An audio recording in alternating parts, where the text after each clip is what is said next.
The train lurched to a stop with a scream of metal that echoed off the false front buildings lining the muddy thoroughfare of Broken Ridge, Wyoming. Eliza Hart pressed her forehead against the window glass, still warm from her breath, and watched steam billow past in gray clouds that matched the sky.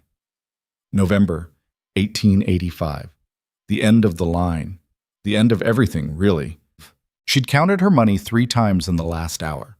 $4.60.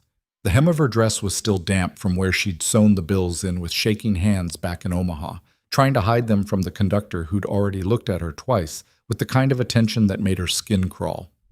End of the line, miss. The conductor's voice came from too close behind her. Unless you're planning to buy a ticket back east? Eliza stood, gripping the worn handle of her carpet bag. Everything she owned was in that bag, and it wasn't much. A change of clothes. Her mother's Bible, though she hadn't opened it in months. A daguerreotype of people who didn't matter anymore. No, she said quietly. I'm staying. His expression shifted. Not quite pity, not quite contempt. Something in between that felt worse than either. You got people here? I'll manage. She stepped down onto the platform before he could ask anything else. The cold hit her immediately, different from the cold back east. Thinner. Sharper. The kind that found every gap in your clothes and reminded you that winter here didn't ask permission. Broken Ridge wasn't much to look at. 24 buildings, maybe, clustered along a single street that turned to soup whenever it rained. The mountains rose up behind the town like a wall, their peaks already white with snow that wouldn't melt until May. The kind of place men came to disappear, and women didn't come at all unless they had no choice. Eliza had no choice. She walked the length of the main street twice, carpetbag growing heavier with each step. The general store. The saloon. The assay office. A building with a sign that read Doctor in hand-painted letters, though the windows were dark. Every door she approached seemed to close before she reached it. Not literally. No one was that obvious. But she could feel it. The way eyes tracked her. The way conversation stopped. A woman alone meant trouble. It meant questions. It meant something had gone wrong somewhere, and people in towns like this didn't like wrong things washing up on their doorstep. By the time the sun started sinking behind the mountains, painting the peaks in shades of orange and gold that would have been beautiful if Eliza had the luxury of caring about beauty, she'd learned 3 things. There was no work for a woman with no husband. There was no room at the boarding house for a woman with no money. And there was a man named Rowan Creed who lived up in the high country and might be looking for a wife. The last part came from a woman named Mrs. Yates who ran the general store. Her face creased like old leather, and her eyes sharp enough to gut a fish. You're that desperate, are you? Mrs. Yates said, not unkindly, but not kindly either, just stating facts. Eliza stood at the counter, her $4.60 spread out between them like an accusation. I need a place to stay. I can work. Can you cook? Yes. Clean? Yes. Mend? Yes. Mrs. Yates made a sound in the back of her throat. Every woman who gets off that train can cook and clean and mend. What makes you special? Eliza's hands curled into fists in her skirt. Nothing. I'm not special. I just need work. What happened to your people? The question hung in the air between them. Eliza could lie. She'd gotten good at lying over the past 6 months, but something in Mrs. Yates's expression suggested she'd know, and the lie would cost more than the truth. Cholera, Eliza said. The word came out flat. My father, my brother, then my mother, 2 weeks after we buried them. No other family? No. Man? Heat crawled up Eliza's neck. There was. He changed his mind when the money ran out. Mrs. Yates nodded slowly, like this confirmed something she'd already suspected. You're not the first girl to show up here with that story. Won't be the last. She gathered up the money with thick fingers and dropped it into Eliza's palm. Keep it. You'll need it worse than I do. I don't want charity. It's not charity. It's advice. Mrs. Yates leaned across the counter, her voice dropping. There's a man up in the high country, name's Rowan Creed. He comes down once a month for supplies. Doesn't talk much, doesn't look at people. But he works hard, pays in cash, and doesn't cause trouble. And he wants a wife? He asked me last spring if I knew any women looking for a situation. I told him I'd keep an ear out. Mrs. Yates straightened, crossing her arms. I'm not saying it's a good option. I'm saying it's an option. What's wrong with him? Nothing's wrong with him. He's just... Mrs. Yates paused, searching for words. Different. Keeps to himself. Lives way up high where the air's thin and the winters last 8 months.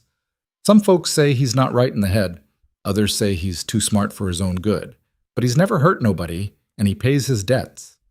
Where is he? He'll be down tomorrow for supplies. Comes every first Thursday. Mrs. Yates studied Eliza with an expression that might have been sympathy.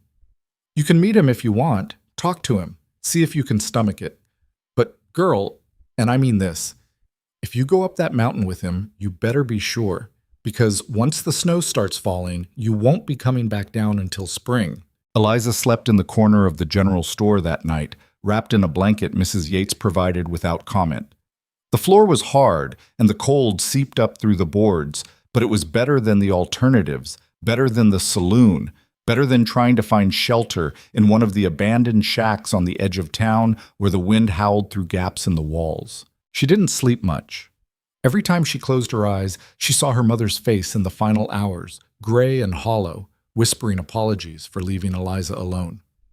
Saw Thomas, her almost husband, her salvation that never came, walking away down a Philadelphia street without looking back. She'd gotten on that train west because east held nothing but graves and broken promises, because someone had told her there was opportunity out here, that a willing worker could make a life. They hadn't mentioned that willing worker still meant you needed to be a man, or at least have one. Morning came cold and bright. Eliza washed her face with water from the pump behind the store, the cold making her fingers ache. She tried to fix her hair, but the small mirror in her bag showed her what everyone else would see. A woman who looked older than her 23 years, with shadows under her eyes and a dress that had been mended too many times. Mrs. Yates was already behind the counter when Eliza came inside, organizing tins of beans with the efficiency of someone who'd done the same task 1,000 times. He'll be here before noon, Mrs. Yates said without preamble. You should eat something. Looking half-starved won't help your case. Eliza accepted the bread and cheese Mrs. Yates offered, eating slowly to make it last. The store gradually filled with morning customers, men mostly, buying tobacco and nails and rope. They glanced at Eliza and away again, quick and dismissive. She recognized that look. She'd seen it on Thomas's face when he realized her father's business was gone. The money was gone. Everything was gone except a girl he'd made promises to when promises were easy. Noon came and went. Eliza sat on a barrel near the window, watching the street, watching the mountains, trying not to think about what would happen if this Rowan Creed decided he didn't want a wife after all, trying not to calculate how long $4.60 would last. It was almost 1 o'clock when she saw him. He came down the mountain path on foot, no horse, carrying a pack that looked half his weight. Even from a distance, she could tell he was tall, taller than most men she'd known. He moved with a strange kind of economy, each step deliberate, like he was conserving energy for a journey that wouldn't end when he reached town. He was dressed in clothes that had seen hard use but weren't ragged.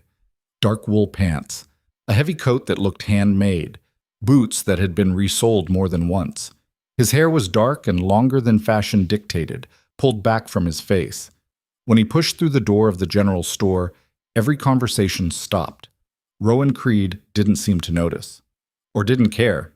He moved to the counter with that same deliberate efficiency, setting down his pack. Usual supplies, he said to Mrs. Yates. His voice was low, rough from disuse, but clear. Plus extra flour, salt, coffee. Planning for a hard winter? Mrs. Yates asked. Every winter's hard. Up close, Eliza could see his face properly. Sharp features, weathered by sun and wind. A scar that ran from his temple to his jaw, old and white. Eyes that were a strange pale green, like ice over deep water. He had maybe 10 years on her, maybe more. It was hard to tell with men who lived the kind of life that aged you in ways that had nothing to do with years. Mrs. Yates caught his attention with a deliberate clearing of her throat. Got something for you, Creed. That situation you asked about last spring. His gaze shifted to Eliza. She forced herself not to look away, even though everything in her wanted to. There was something unsettling about his eyes. Not cruel, not kind, just utterly unreadable.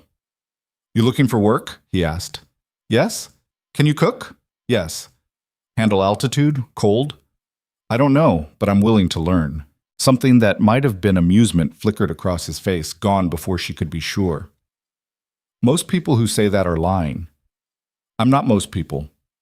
No, he said slowly, studying her with an intensity that made her skin prickle. I don't suppose you are. The other customers had given up pretending not to listen. Eliza could feel their attention like heat on her back. She lifted her chin. Mrs. Yates said you might need a wife. Might? He turned back to his supplies, starting to pack them away with practiced efficiency. What's your situation? I have none. No family, no money, no prospects. The words came out harder than she meant them to. If you're looking for someone refined, you should look elsewhere. But if you need someone who'll work and won't complain, I can do that. Why me? The question caught her off guard. What? Why marry a stranger? He didn't look at her while he talked, just kept packing supplies. Why not stay in town? Find work here? There is no work here. Not for someone like me. Someone like you. A woman alone. He nodded once, like she'd confirmed something. I live 14 miles up, above the tree line, cabin small, winter lasts September to May. Nearest neighbor is 10 miles down the mountain, and they're not friendly. I understand. No, you don't. Now he did look at her, and there was something almost like concern in his expression. You don't understand what you're agreeing to. The cold will hurt, the altitude will make you sick, the isolation will make you crazy. Most people can't handle it. I'm not most people, she said again. His mouth twitched. You said that already. It's still true. He was quiet for a long moment, just looking at her. Eliza had the strange feeling he was seeing past the surface, past the worn dress and tired eyes, into something deeper. It should have felt invasive, but it didn't. It felt like the first time in months someone was actually seeing her at all. We'd have to marry legal, he said finally. I won't have you trapped up there without rights. Won't have people saying I took advantage. All right. You'd have your own space in the cabin. I won't touch you unless you want me to. Heat crept up her neck again, but she kept her voice steady. All right. If you change your mind, if you want to leave come spring, I'll bring you back down. No questions, no debts. I won't change my mind. You might. I won't. He studied her for another long moment, then nodded once. Judge is 2 buildings down. We can do it now if you want. Leave at first light tomorrow. It was happening so fast. Too fast.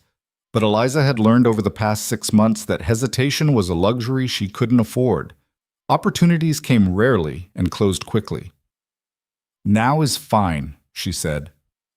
The judge was a fat man named Horace Porter, who looked surprised to see them, but recovered quickly. He'd clearly performed shotgun weddings before, probably dozens of them. He read through the ceremony with the enthusiasm of someone reading a grocery list, stumbling over the words in places. Eliza repeated her vows in a voice that didn't shake. Rowan repeated his in that same low, rough tone. There were no rings, no flowers, no witnesses except Mrs. Yates, who'd followed them down the street with an expression that suggested she thought they were both making a mistake, but wasn't going to say so out loud. You're married, Judge Porter said, signing the certificate with a flourish. God help you both. Outside, the sun was already sinking toward the mountains. Rowan looked at the sky with the assessing expression of someone who could read weather in ways Eliza didn't understand. We'll leave at dawn, he said. Meet me here. Bring only what you can carry. It's a hard climb. I don't have much. Good.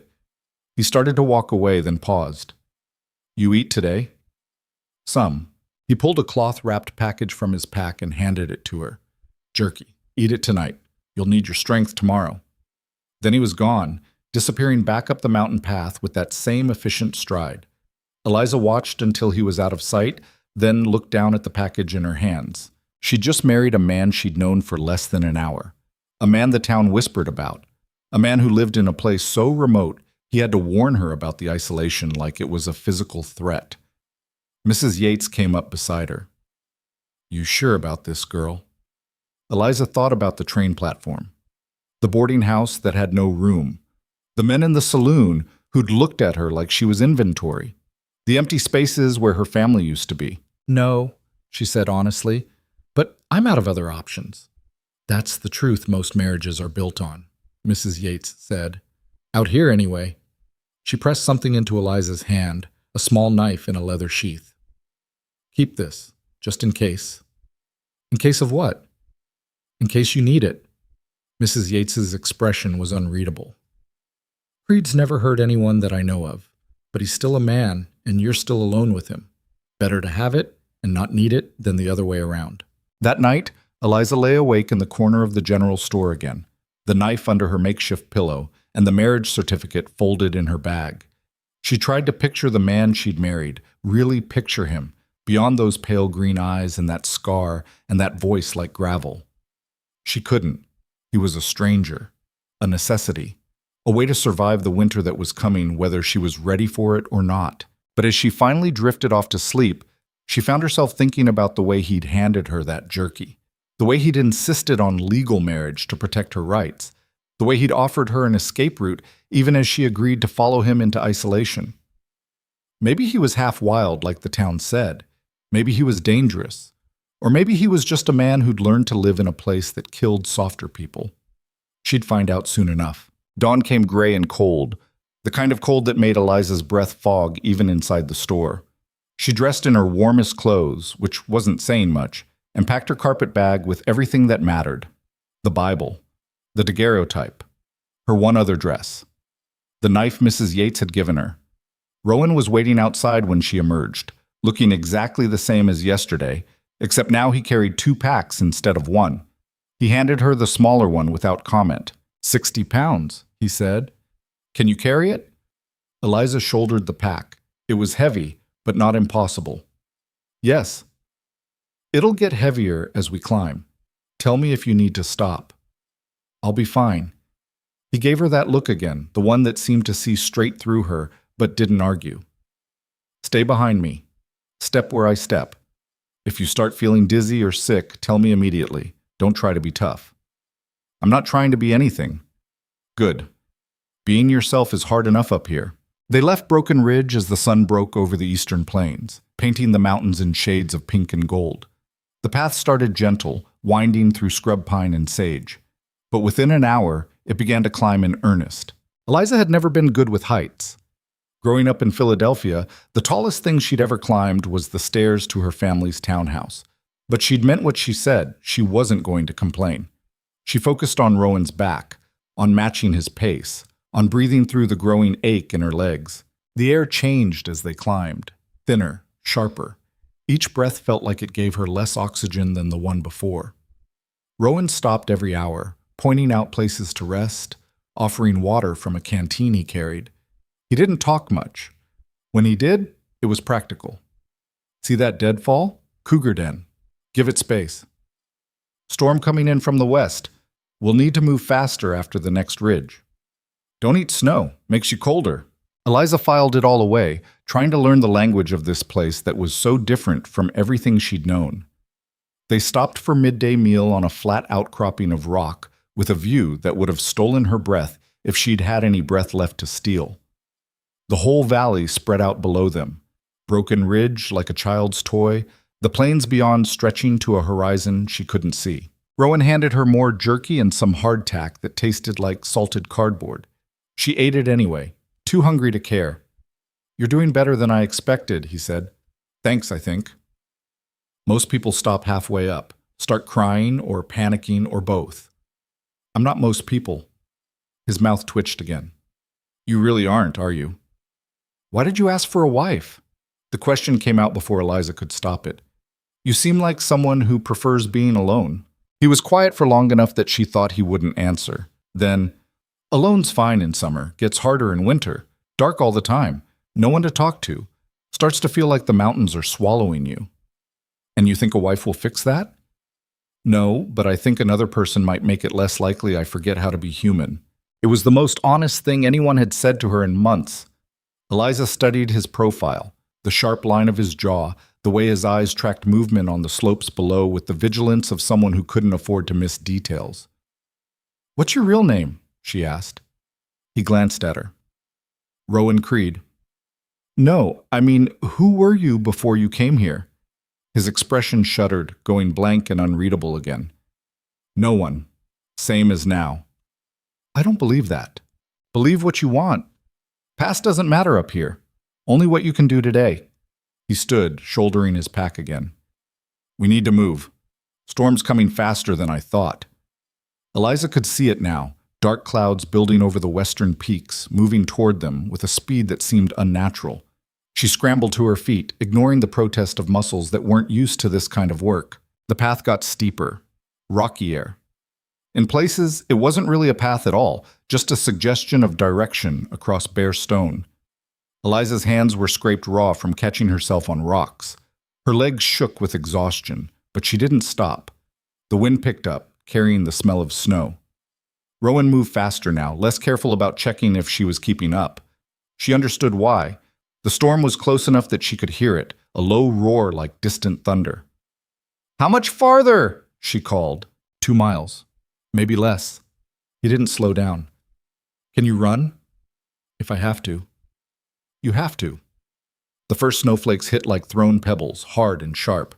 Within minutes, the world turned white. Eliza couldn't see more than a few feet ahead. She kept her eyes locked on Rowan's dark shape, following him blindly through terrain she couldn't see. Her foot slipped on ice she hadn't seen. She went down hard, the impact driving the air from her lungs. For a moment, she just lay there, stunned, the cold seeping through her clothes. Then Rowan was there, hauling her upright with a grip that was strong but not rough. "You hurt?" "No." "Can you walk?" "Yes." He didn't let go of her arm. "Stay close, we're almost there." They pushed forward through the storm, Rowan's hand on her arm the only thing keeping her oriented. Eliza had lost all sense of direction, all sense of time. There was only the wind, the snow, the burning in her lungs, and the knowledge that stopping meant freezing. Then suddenly there was stone under her feet instead of snow, a darkness that meant shelter. Rowan pulled her through a narrow opening and the wind cut off like someone had closed a door. Eliza collapsed against the wall, gasping. Her whole body shook, cold, exhaustion, shock, all of it hitting at once. "Stay put," Rowan said. She heard him moving in the darkness, heard the strike of a match. Light bloomed, warm and yellow. They were in a cave. No, not a cave. The walls were too smooth, too deliberate. Someone had worked this stone. Rowan lit a lantern, and the space came into focus. Maybe 20 feet deep, 10 feet wide. Supplies stacked along one wall in neat rows, firewood, a small stove, blankets in a wooden chest. "Supply cache," Rowan explained, already building a fire in the stove. "One of 3 between town and home. Storm shelter." Eliza tried to stand and her legs gave out. She sat down hard, not caring about dignity anymore. Rowan brought her a blanket, then another. Then he was pulling off her boots, checking her feet with the clinical efficiency of someone who knew what frostbite looked like. "You'll be fine," he said. "Cold, but fine. No damage." "How long do we wait?" "Storm will blow through by morning. We'll leave at first light." He handed her jerky and water, then settled against the opposite wall with his own blanket. The stove gradually warmed the small space, pushing back the cold. Eliza ate slowly, feeling returning to her fingers and toes in painful increments. Outside, the storm howled like something alive and hungry. "Thank you," she said quietly. Rowan looked at her over the firelight. "For what?" "Not leaving me behind." "You're my wife. I don't leave what's mine." It should have sounded possessive, controlling, but the way he said it, flat, matter-of-fact, it just sounded like a statement of responsibility, like he'd taken on a job and intended to see it through. "Why do you live so far up?" Eliza asked. "Why not lower down, where it's easier?" He was quiet for a long time. The fire crackled, the wind screamed. "Because down low people ask questions," he said finally. "Up high, there's nothing but sky. And you prefer sky to people?" "Used to think I did." "And now?" He met her eyes across the fire. "Now I'm not sure." They didn't talk much after that. Eliza wrapped herself in blankets and tried to sleep, but her mind wouldn't settle. She kept thinking about the storm outside, the miles still to climb, the man across from her who was her husband-in-law, but a stranger in every way that mattered. She must have dozed eventually, because she woke to Rowan shaking her shoulder gently. "Dawn," he said. "Storm's past." Outside, the world was transformed.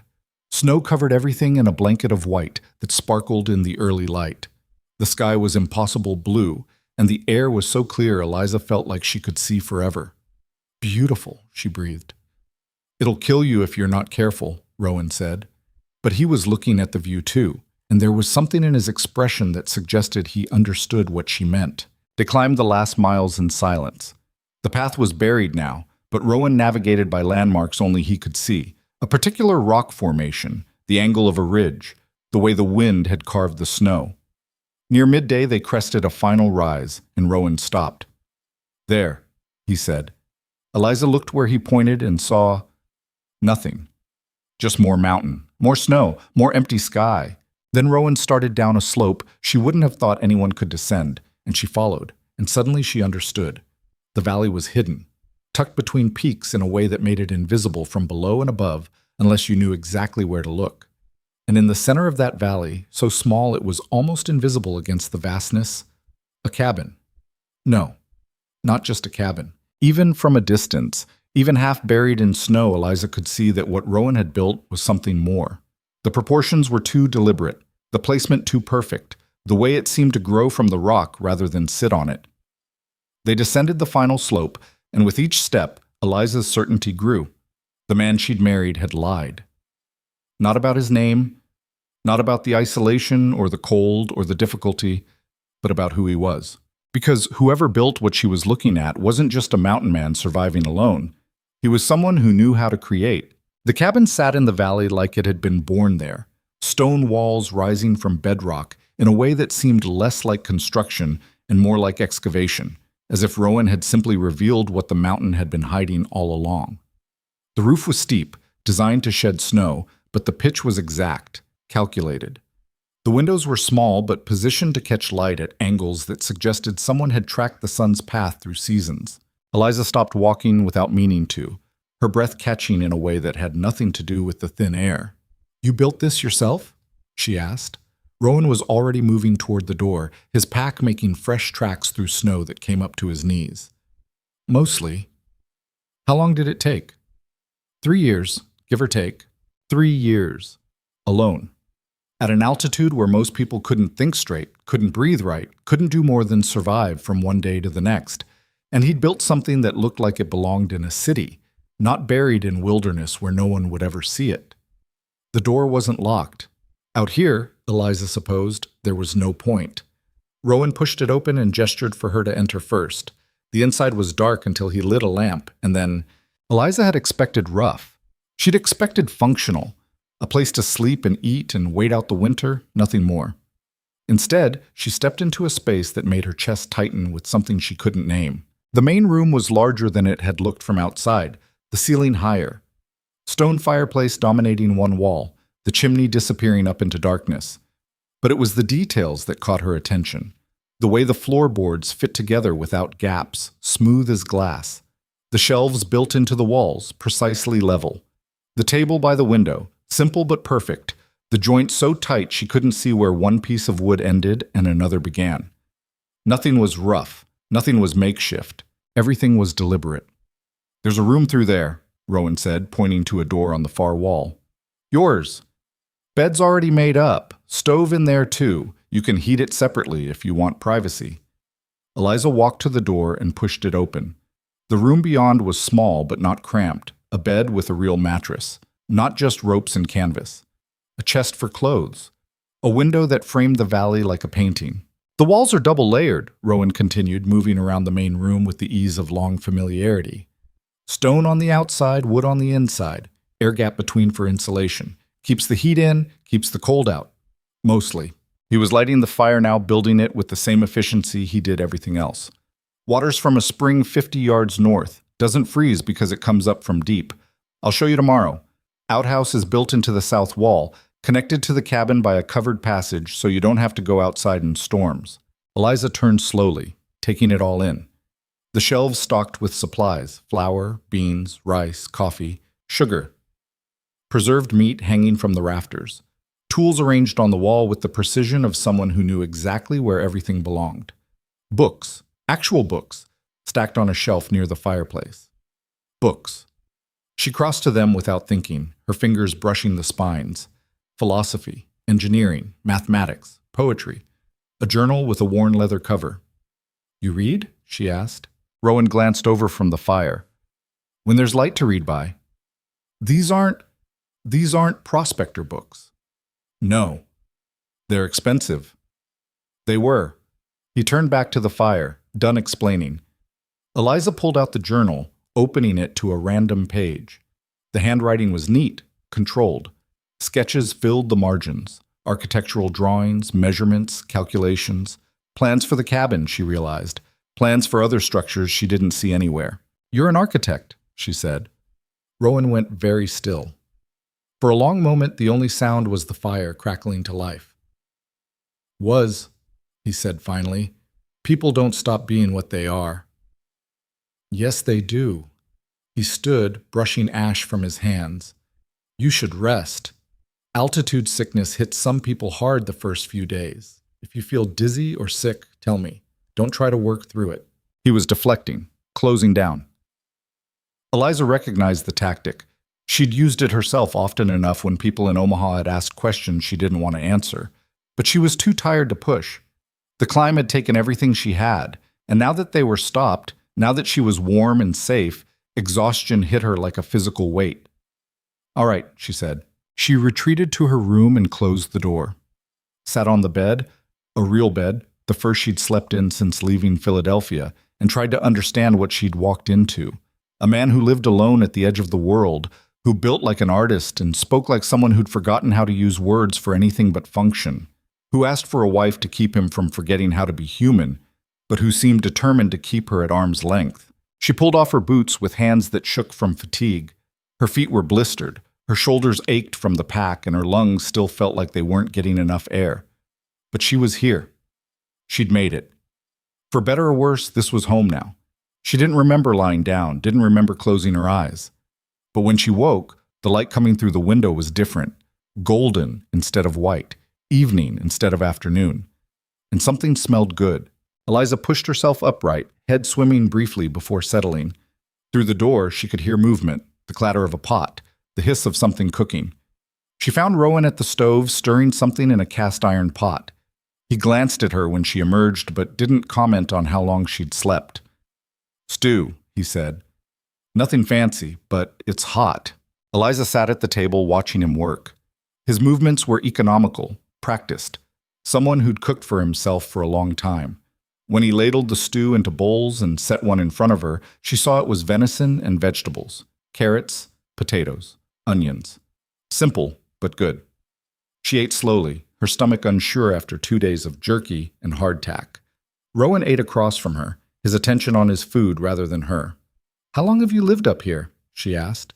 5 years, give or take. And before that? His jaw tightened. Other places. Rowan, you should know the rules, he said, cutting her off. Winter rules. They're not negotiable. Eliza set down her spoon. All right. Fire goes out, we die. So the fire never goes out. One of us checks it every few hours, day and night. Understood. Water supply is critical. We haul it every morning, no exceptions. Spring's reliable, but if something happens to it, we're in trouble. How much trouble? The kind where we have to melt snow, which takes fuel we need for heat. He took another bite of stew. Food's rationed. What you see here has to last until May. Maybe June, if the snow's bad. We can't go down for more. What happens if we run out? We don't. It wasn't an answer, but Eliza didn't push. She was starting to understand that Rowan communicated in pieces, fragments of information offered when he decided they were necessary. Storms can last days, he continued, sometimes a week. When that happens, we stay inside. No exceptions. Going out in a whiteout means dying 30 feet from your door. How do you know when it's safe? Experience. And if I say it's not safe, you don't argue. You don't know this place yet. I do. There was no arrogance in the statement, just fact. Eliza nodded. Anything else? Rowan was quiet for a moment, considering. Sometimes I need to be alone. When that happens, I'll tell you. It's not personal. It's just how I manage. All right. And if you need space, you tell me. I'll make myself scarce. It was the most mutual thing he'd said since they met, an acknowledgement that she might need distance too. They finished eating in silence. Eliza helped wash the dishes. There was a basin by the stove, water already warm from sitting near the fire. Rowan dried them with a cloth that had been mended several times but was clean. "I'll show you the spring tomorrow," he said, "and the rest of the layout. Where the wood's stored, how the root cellar works. Tools you might need." "Do you have work for me?" Eliza asked. "You said you needed someone who could work." "Cooking, mending, managing supplies, making sure we don't run through something too fast." He paused. "And company. That's work too, in its way." "Company," Eliza repeated the word slowly. "You mean conversation." "I mean not being alone with my thoughts for 6 months straight." There was something raw in his voice, quickly covered. Eliza studied his profile in the firelight, the scar that ran down his jaw, the lines around his eyes that came from squinting into sun and snow. "What happened to you?" she asked quietly. "Same thing that happened to you, life." "That's not an answer." "It's the only one you're getting tonight." He stood, gathering his coat.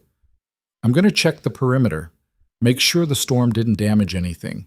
You should sleep more. Your body needs time to adjust to the altitude." He was gone before she could respond, the door closing behind him with a soft thud. Eliza sat alone in his cabin that was now supposed to be her home. The fire crackled, wind whispered against the walls, and somewhere outside, her husband, a man she didn't know, didn't understand, was walking the edges of his isolated kingdom, checking for cracks. She thought about the books, the precise joints in the table, the way the cabin seemed to breathe, like it was alive. Whatever Rowan Creed had been before he came here, it was something more than what he pretended to be now. And Eliza was going to find out what. The next morning came with sunlight so bright it hurt to look at. Eliza woke to find Rowan already up, the smell of coffee filling the cabin. "Sleep all right?" he asked when she emerged. "Better than I have in months." "Altitude knocks some people out for days. You're doing better than most." He poured coffee into a tin cup and handed it to her. "We'll start easy today. Spring first. Then I'll show you how everything works." The spring was exactly where he'd said, a pool of crystal clear water bubbling up from between rocks. Steam rose from its surface, warmer than the air, cold enough to make Eliza's hands ache when she dipped them in. "Thermal," Rowan explained, "heated from below. That's why it doesn't freeze. That's why I built here." "How did you find it?" "Looked." He was filling containers, working with that same steady efficiency. "Spent 2 months mapping the valley before I broke ground on the cabin. Had to understand the land first." Eliza helped carry water back, following tracks Rowan had already broken through the snow. The work was harder than it looked. The containers were heavy, the snow was deep, and her lungs still protested the thin air. But she didn't complain. Back at the cabin, Rowan showed her the root cellar, dug into the earth beneath the floor, accessed by a trapdoor near the stove. Cool and dark, stocked with potatoes, carrots, turnips, apples wrapped in cloth. The wood store was built into the north wall, protected from weather, organized by size and type. "This is split," Rowan said, pointing to one section. "Burns hot. This is unsplit. Burns longer. You use split for cooking, unsplit for overnight. How much do we have?" "Enough." He moved to another section. "This is kindling. This is pine, good for starting fires but burns too fast for heat. This is hardwood, maple, oak. That's what keeps us alive." Everything had a purpose. Everything had a place. Eliza was beginning to understand that chaos wasn't something Rowan tolerated, not in his supplies, not in his structures, probably not in his life. "You want control," she said without thinking. He glanced at her sharply. "What?" "Everything here is ordered, measured, nothing random." "Random gets you killed up here." "It's more than that." Eliza gestured at the cabin, the careful stacks of wood, the precisely labeled jars in the root cellar.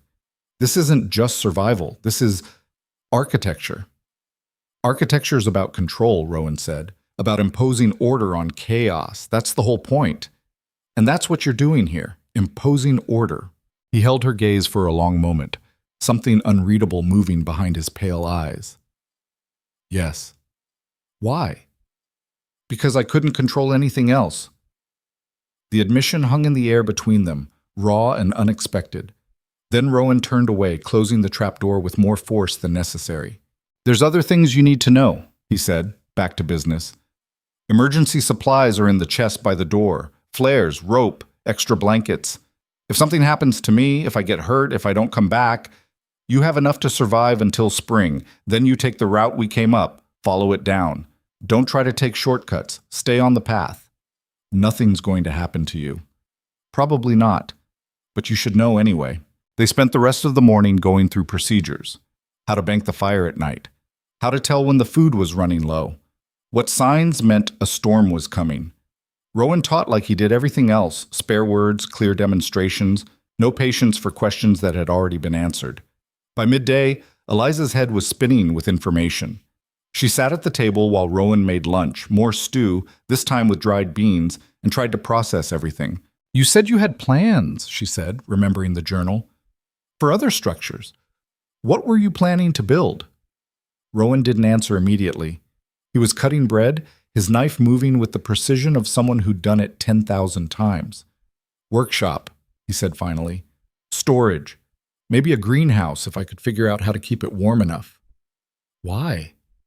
"Because I could." It wasn't the whole truth. Eliza could hear that in his voice, but it was all he was willing to give. That night, after dinner, Eliza sat by the fire with one of the books from Rowan's shelf. Poetry. Whitman. She hadn't read poetry since her mother died, hadn't wanted to. But up here, with the wind howling outside and nothing to do but sit with her thoughts, the words felt different. Less like decoration and more like company. Rowan was at the table, writing in his journal. The scratch of pencil on paper was the only sound besides the fire and wind. "What are you writing?" Eliza asked. "Weather observations, temperature, wind direction, how much snow fell." He didn't look up. "Patterns, so I can predict better." "You could just look at the sky." "Sky lies sometimes." Eliza went back to her book, but her attention kept drifting to Rowan. The way he held the pencil, not like a laborer, but like someone trained. The neat lines of his handwriting, the occasional sketch in the margins. "Where did you learn to draw like that?" she asked. His hand paused. "School? What kind of school?" "The kind that doesn't matter anymore." "Rowan." "Drop it, Eliza." It was the first time he'd used her name, the first time his voice had held anything sharp. She closed her book. "I'm not trying to pry." "Yes, you are." "All right, yes, I am." She set the book aside. "Because I'm living with a stranger who won't tell me anything about himself, who builds like an artist but lives like a hermit, who asks for a wife but won't let her close enough to know him. You don't need to know me. You just need to survive the winter. That's not enough. It's going to have to be." He stood abruptly, closing the journal with a snap. "I'm checking the fire in the workshop. I'll be back in an hour." He left before she could respond, taking a lantern and disappearing into the darkness beyond the door. Eliza sat alone in silence, frustration and confusion warring in her chest. She'd expected hard work, cold, isolation. But she hadn't expected this, a man who seemed determined to keep her at a distance even though he'd been the one to bring her here. She thought about the knife Mrs. Yates had given her, still tucked in her bag, just in case. But she didn't think she'd need it. Not because Rowan was safe, she didn't know him well enough to know that, but because whatever danger he posed, it wasn't the physical kind. It was the kind that came from loneliness, from living so long in your own head that you forgot how to let anyone else in. Eliza had felt that kind of danger herself, in the months after her mother died. The way grief could become a room you lived in, walls closing tighter each day until you forgot there was anything outside. Maybe that's what this valley was to Rowan, a room he'd built around his grief. And maybe she was here to remind him there was a door. The days began to blur together, each one similar to the last. Wake before dawn, haul water, tend the fire, cook, clean, mend. The routine was numbing, but Eliza found comfort in it. There was something almost meditative about the work, the way it filled hours that might otherwise have been empty. Rowan kept his distance. Not physically, the cabin was too small for that, but emotionally. He spoke when necessary, answered direct questions with the minimum words required, and spent long hours in what he called the workshop, a separate building Eliza hadn't seen yet. 2 weeks passed, then 3. The snow deepened, the temperature dropped, and Eliza learned the truth of what Rowan had warned her about. The isolation was suffocating. There was no one to talk to except a man who didn't want to talk. Nothing to see except snow and sky. Nothing to hear except wind and her own thoughts circling like vultures. She found herself talking out loud sometimes just to hear a human voice, narrating her tasks, reading poetry aloud to the empty cabin. Once, she caught Rowan watching her from the doorway, his expression unreadable. "Sorry," she said, embarrassed. "I didn't know you were there." "Don't apologize. I do it too." It was the most human thing he'd said in days. That night, a storm rolled in. Not like the one they'd weathered on the way up, but bigger, meaner. The wind hit the cabin like a living thing trying to get in, and the temperature plummeted so fast Eliza could see her breath even sitting close to the fire. Rowan moved through the cabin, checking everything. Windows, doors, the chimney draw. He added wood to the fire with the focused attention of someone who knew exactly how bad this could get. "How long will it last?" Eliza asked. 3 days. Maybe 4. "You can tell that from the wind?" "I can tell that from experience." He settled into the chair across from her, closer than he usually sat. "We'll need to keep the fire high. Temperature's going to drop below anything we've seen so far." "How cold?" "Cold enough that going outside for more than a minute means frostbite." The wind screamed, the cabin shuddered, and Eliza understood, in a way she hadn't before, exactly how fragile their survival was. They weren't protected by walls and fire. They were protected by Rowan's knowledge, his planning, his refusal to let chaos win. "Tell me something," she said. "What?" "Anything. Tell me something about yourself. Something real." Rowan was quiet for so long she thought he'd refuse again. Then, "I had a daughter." The words fell into the space between them like stones. Eliza's breath caught. "Had?" "Scarlet fever. She was 6. His voice was flat, carefully controlled. "My wife got sick too, lasted 3 days longer than our daughter, long enough to see her buried." "Rowan, Don't." He held up a hand. "I don't need sympathy. I need you to understand why I'm like this, why I came up here, why I don't let people close."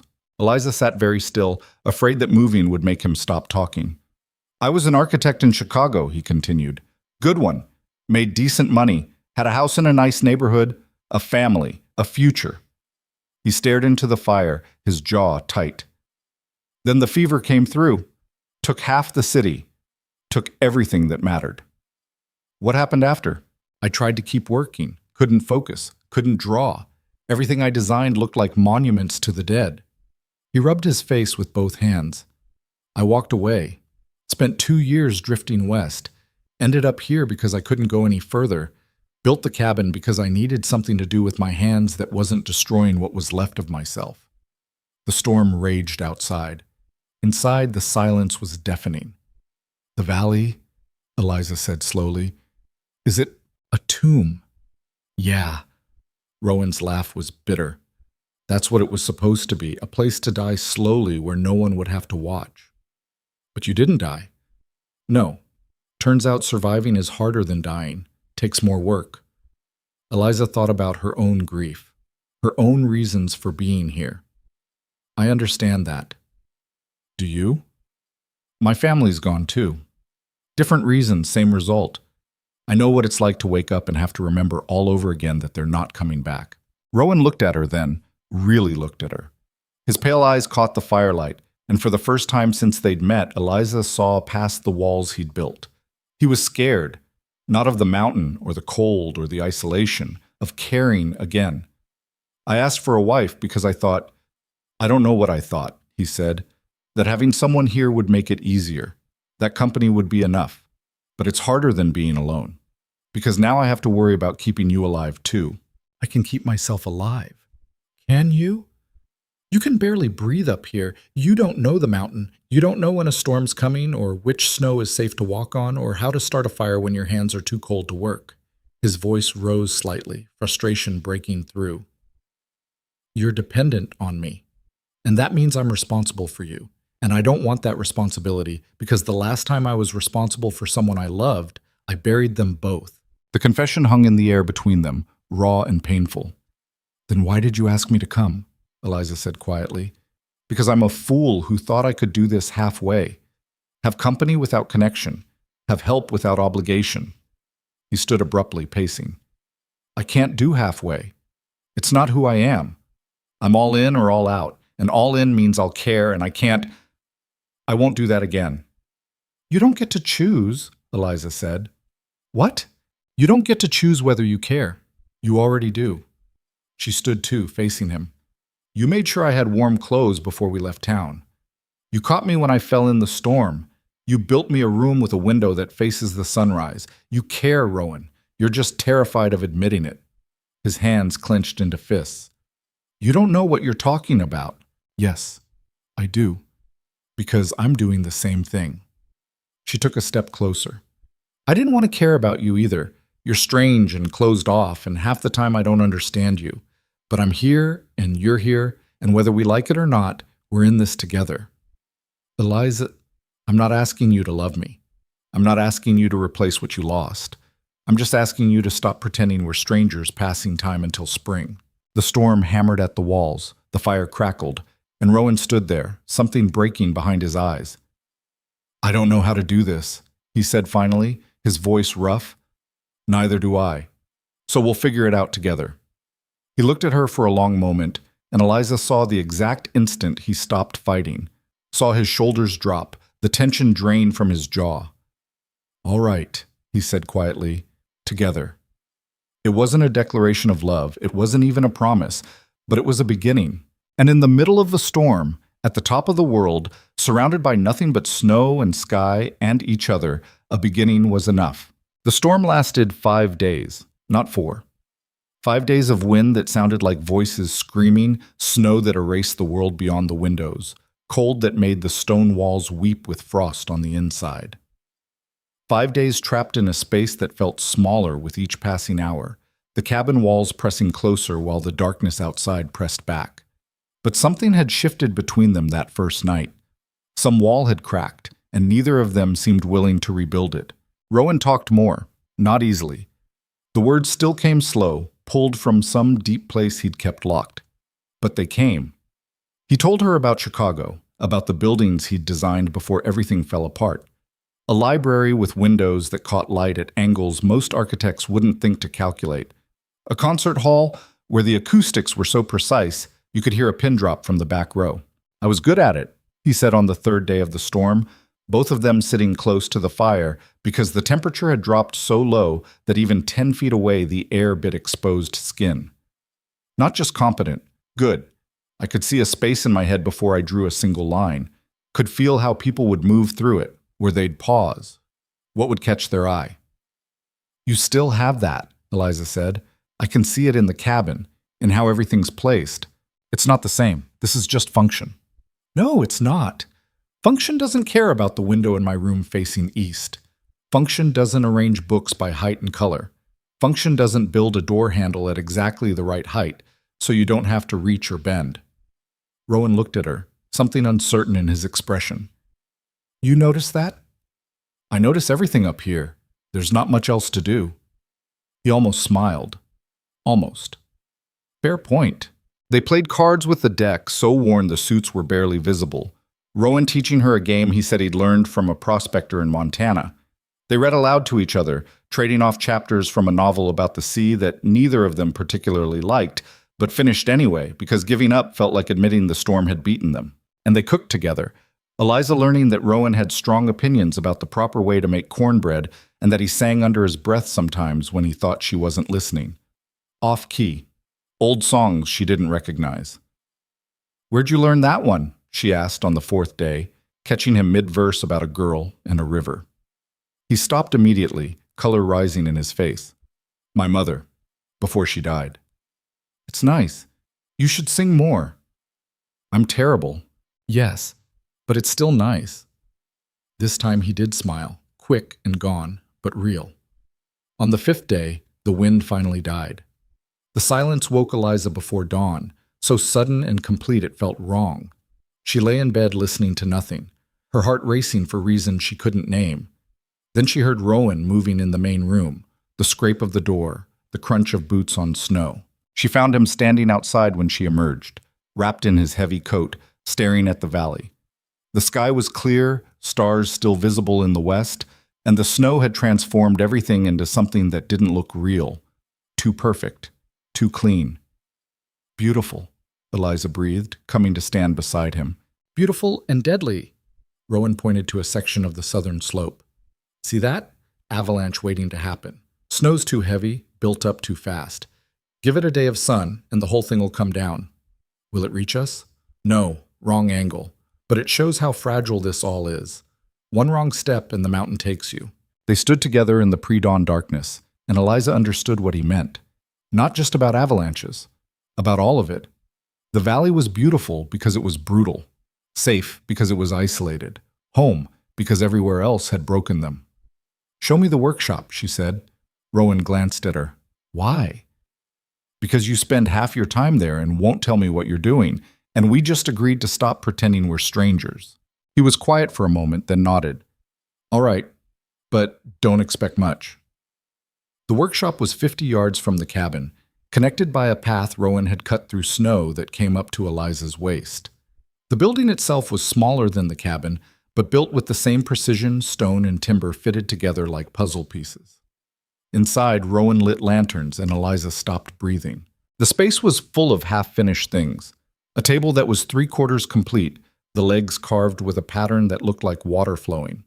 A set of chairs in various stages of construction. Drawings pinned to the walls, architectural sketches, elaborate and detailed, showing structures that didn't exist anywhere but in Rowan's imagination.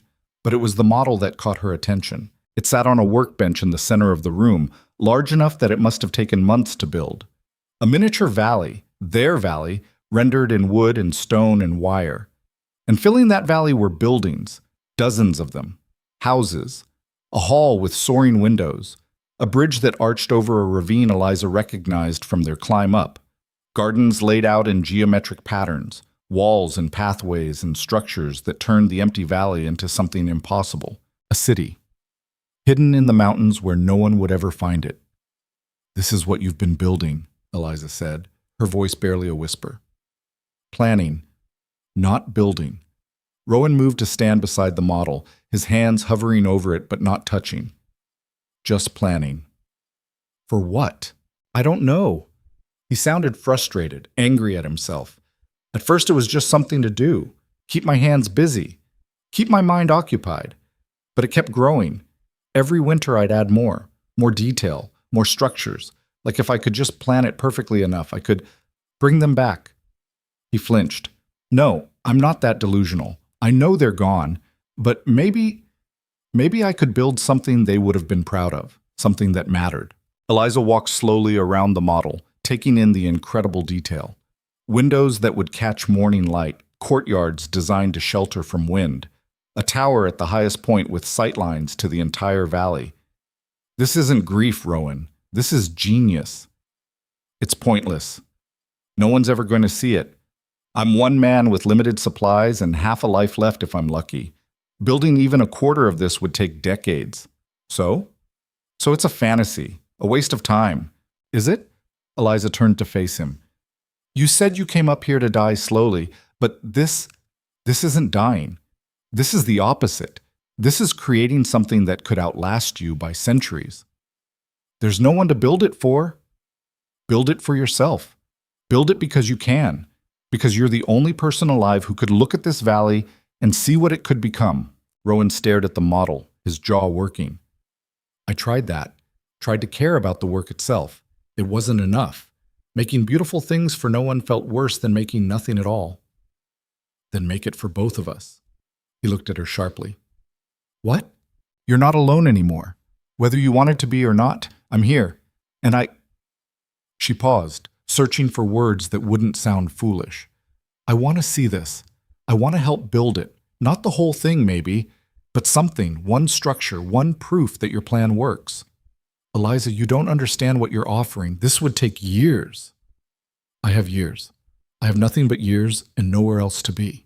You could leave in the spring, go somewhere easier, find a real life, not this half-existence. This is a real life. She moved closer, her voice firm. Maybe not the one I imagined, but it's real. I'm real. You're real. And this, She gestured at the model. This could be real too if you'd stop being so afraid of wanting something. The words hit harder than she meant them to. Rowan's expression shifted through several emotions too quickly for her to track before settling on something that looked like pain. I'm not afraid of wanting, he said quietly. I'm afraid of losing. Again. Then don't lose. Build something that can't be taken away. Something that'll stand here long after we're both gone. They stood there in the lamplight, the model city between them, years of loneliness and loss pressing down on both of them like the weight of the snow outside. Where would we start? Rowan asked finally. Eliza's heart jumped. You're asking me? You're the one who wants to build it. I don't know anything about architecture. You know what you like, what feels right. He pointed to the model. Pick something, anything. Tell me what speaks to you. Eliza studied the miniature valley, overwhelmed by options. Then her eye caught on a small structure near the spring, a circular building with a domed roof and windows all around. That one. What is it? Greenhouse. Or it was supposed to be. A place to grow things year-round, herbs, vegetables, maybe flowers if I could figure out how to keep it warm enough. Start there. That's one of the hardest designs. The heating alone, you said pick something that spoke to me, that speaks to me. A place to grow things in the middle of winter, a place where spring never ends. Rowan looked at her for a long moment, then at the model, then back at her. Something shifted in his expression, not quite hope, but close. The shadow of possibility. It would take all spring and summer to build, maybe longer. Then we'd better start planning now. He almost laughed. Almost.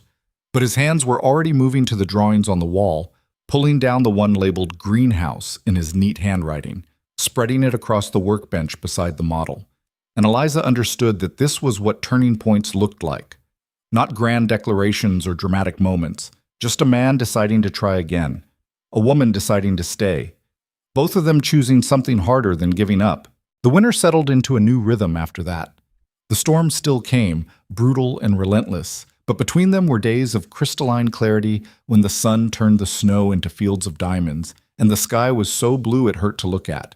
On those days, Rowan taught Eliza to read his drawings, showed her how the lines translated to real structures, how you calculated load and stress, and the 100 other factors that meant the difference between something that stood and something that collapsed.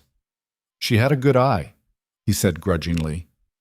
Could spot when proportions were off even if she couldn't explain why.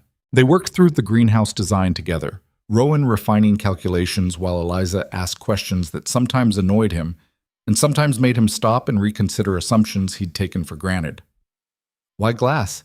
She asked one afternoon, both of them hunched over the drawings while snow fell outside in thick, lazy flakes. For light. Plants need light to grow. But glass is expensive, heavy, hard to get up here. What about something else?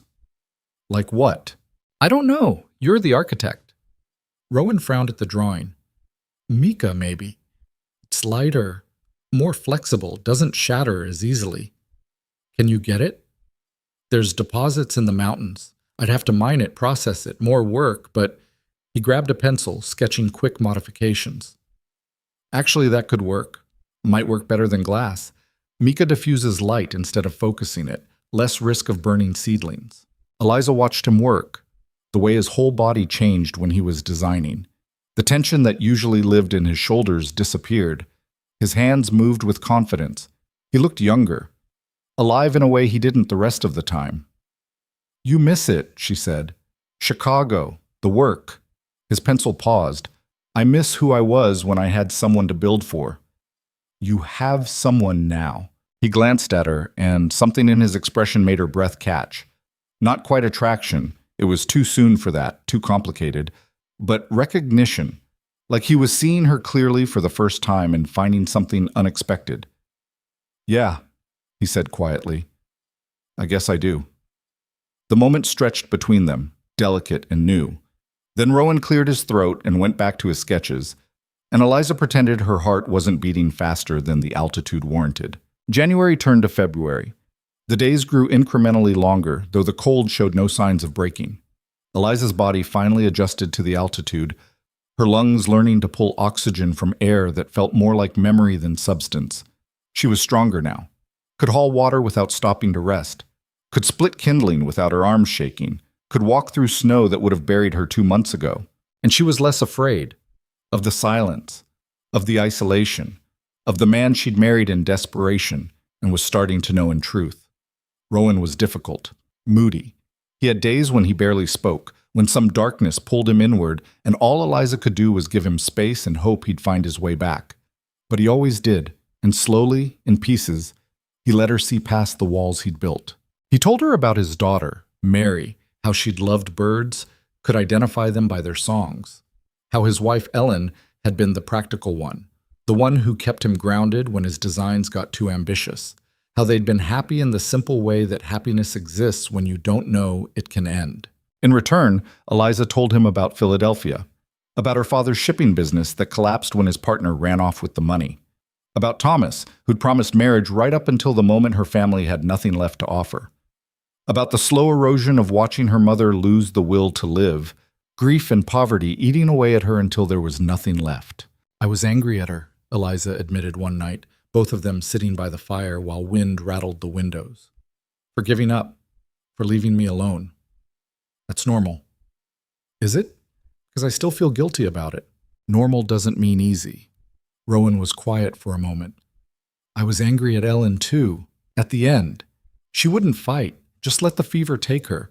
Part of me understood she didn't want to live without Mary, but part of me hated her for it, for choosing to die when I was right there, still alive, still needing her.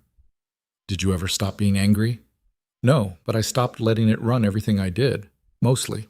They sat in silence, the fire crackling between them. Outside, the wind howled like something looking for a way in.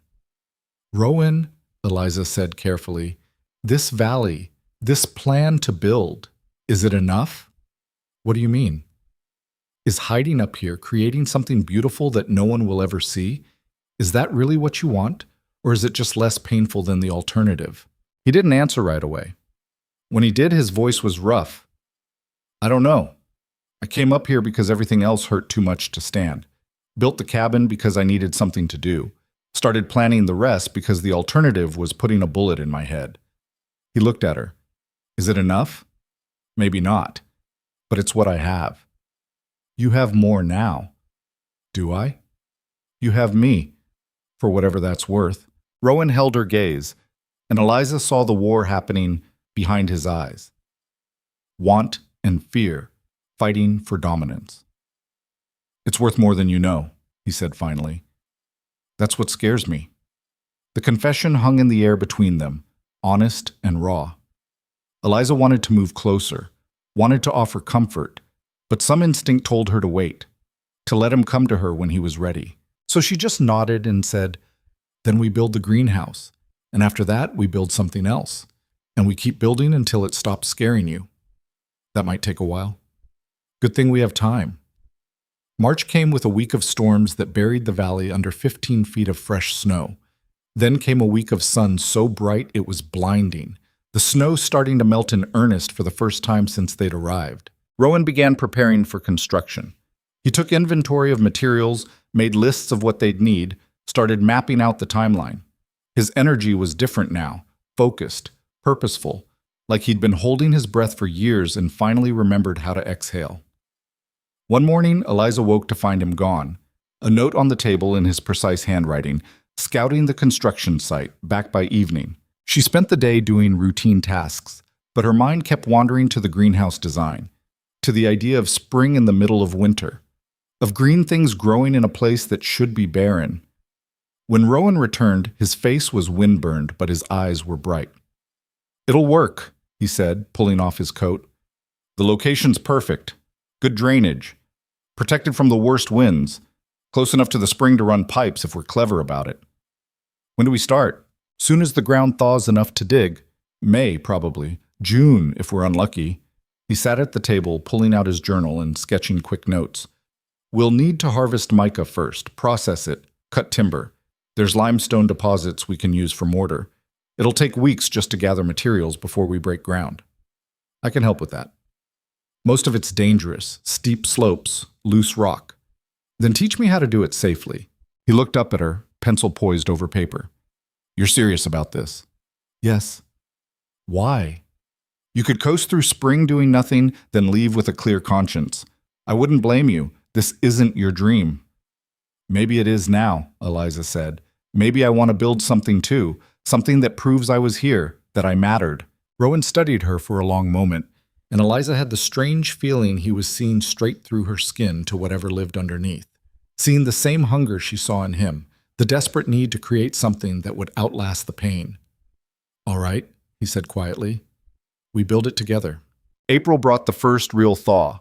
Water ran everywhere, down slopes, through channels Rowan had cut years ago, pooling in places before finding new paths. The valley transformed from white to brown to the first hints of green as plants that had been dormant for months pushed toward light. And Rowan changed too. The darkness that usually clouded him lifted, replaced by a restless energy that had him up before dawn and working until well after sunset.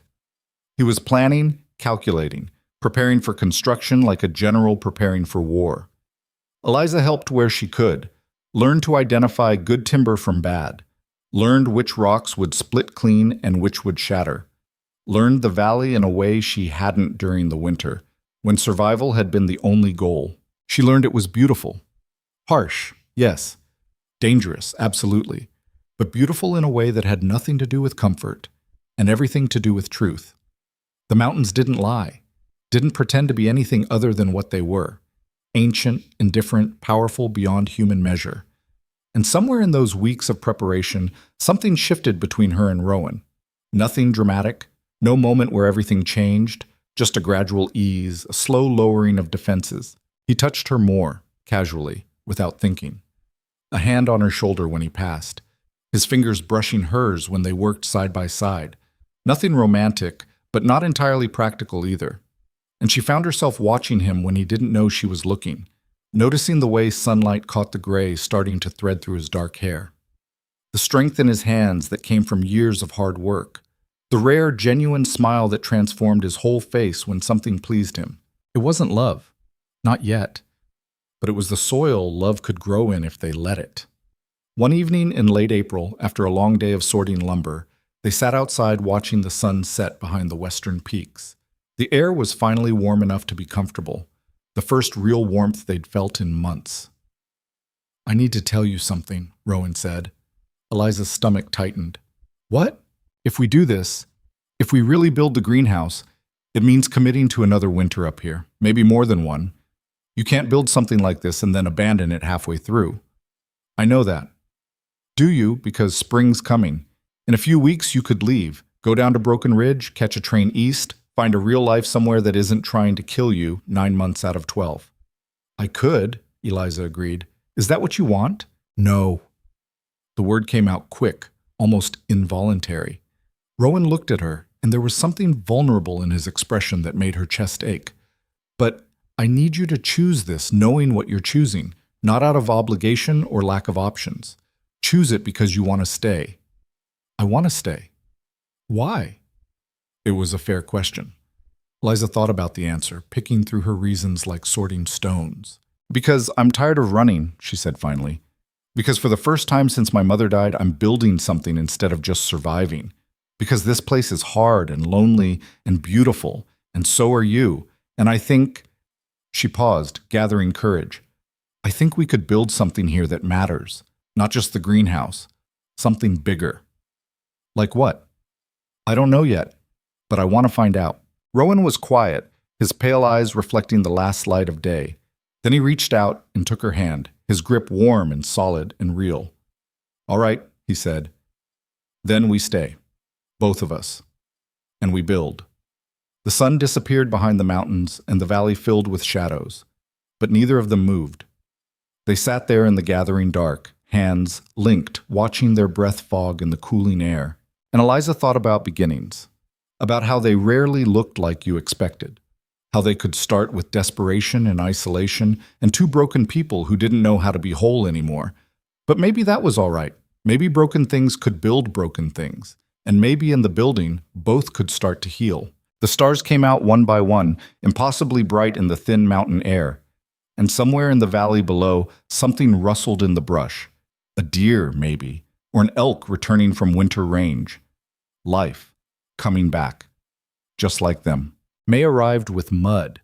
The snow melted faster than the ground could absorb it, turning the valley into a maze of streams and bogs that sucked at boots and made every step treacherous. Rowan cursed the timing, too wet to dig, too early to plant, stuck in the messy middle ground between winter and summer. But he didn't stop working. If anything, he pushed harder, using the delay to stockpile materials they'd need once the ground dried. He showed Eliza how to identify mica deposits in the rock faces, how to extract thin sheets without shattering them. The work was tedious, dangerous, required more patience than Eliza knew she had. "Slower," Rowan said, watching her try to pry a sheet free. "You're forcing it. Let the rock tell you where it wants to split." "Rocks don't talk." "They do if you're listening." Eliza wanted to argue, but she bit back the retort and tried again. This time she paid attention to the tiny variations in the stone's surface, the hairline fractures that suggested natural breaking points. The mica came free in one piece, translucent and perfect. "See?" Rowan's voice held something that might have been pride. "You're learning." They worked through May like that, gathering materials in careful increments. Mica for the greenhouse panels, limestone for mortar, timber cut from trees Rowan had marked years ago, left to season in the dry mountain air. Every piece had to be hauled to the construction site, back-breaking work that left Eliza's shoulders aching and her hands blistered. But she didn't complain, partly because she'd promised she wouldn't, but mostly because she was starting to understand what Rowan had meant about the work being meditative. There was something almost peaceful about the repetition. Chip away at rock. Carry materials, stack them in neat piles. Repeat until your body moved without conscious thought, and your mind was free to wander. She found herself thinking about her mother during those long days of physical labor. Not the hollow ghost she'd been at the end, but the woman she'd been before. Sharp-minded, practical. Someone who'd run a household with the efficiency of a general running a campaign. She would have understood this, Eliza thought. Would have approved of building something with your own hands, instead of waiting for life to happen to you. One afternoon, while they were sorting timber near the construction site, Eliza asked the question that had been nagging at her for weeks. "Why a greenhouse? Out of everything in your model, why did you design that first?" Rowan didn't look up from the board he was inspecting. Seemed practical. Food security, fresh vegetables year-round. That's not the real reason. He was quiet for long enough that Eliza thought he wouldn't answer. Then, "Mary loved gardens. Ellen kept one behind our house in Chicago. Roses, mostly. Some vegetables. Mary would spend hours out there, digging in the dirt, talking to the plants like they could hear her. His hands stilled on the timber. After they died, I couldn't look at growing things without feeling sick. Everything alive felt like an accusation, like the world had no right to keep blooming when they were gone. And now? Now I think maybe that's exactly why things keep growing, because death doesn't stop life. It just makes room for what comes next." Eliza watched him run his hand along the wood grain, checking for flaws she couldn't see. "The greenhouse isn't about food at all, is it?" "No, it's about proving I can still create life instead of just marking its absence." The honesty in his voice made her chest tight. She wanted to say something profound, something that would ease the grief that still lived in him like a second skeleton. But there were no words for that, so she just moved to stand beside him, their shoulders touching, and kept sorting timber in silence. By mid-June, the ground had finally dried enough to break. Rowan spent a week staking out the greenhouse foundation with a precision that bordered on obsessive, checking and rechecking his measurements until Eliza wanted to shake him. "It's a foot off in either direction really going to matter?" she asked, exasperated. "Yes." "How?" "Because if the foundation isn't level, nothing built on top of it will be level. And if the structure isn't level, it won't shed water properly, won't distribute weight evenly, won't survive the first heavy snow. So we'd fix it. Or we do it right the first time and don't have to fix anything." Eliza threw up her hands. "Fine. Check it again. Check it 50 more times if it makes you happy." "It's not about happiness. It's about structural integrity, which you've already verified, twice. Third time's a charm." But he was almost smiling when he said it, and Eliza realized this was just how he worked. Measure 3 times, cut once. Never trust assumptions. Always verify. She wondered if he'd been like this before Chicago, or if loss had made him this way, unable to take anything for granted, always preparing for the next disaster. Digging the foundation was brutal work. The ground was rocky, studded with stones that had to be pried out one by one. Rowan wanted it 3 feet deep, below the frost line, which meant moving what felt like half the mountain one shovelful at a time. They worked from dawn until the light failed, stopping only when their bodies demanded it. Eliza's hands, already rough from months of mountain living, developed new calluses. Her back ached constantly. She fell into bed each night too exhausted to dream.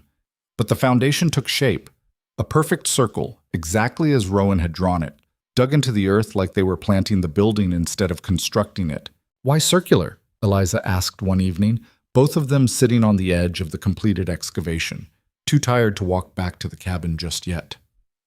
"Strongest shape? No corners means no weak points, even weight distribution, better heat retention." Rowan picked up a handful of dirt, letting it sift through his fingers. "Also, I like the symbolism. No beginning, no end, just continuation. That's almost poetic. Don't tell anyone. I have a reputation as a practical man. Your secret's safe with me." They sat in comfortable silence as the sun sank behind the peaks, painting the valley in shades of gold and amber. The air was finally warm, carrying the scent of pine and wildflowers that had started blooming in scattered patches across the slopes. "Eliza," Rowan said, his voice careful. "Can I ask you something?" "Of course."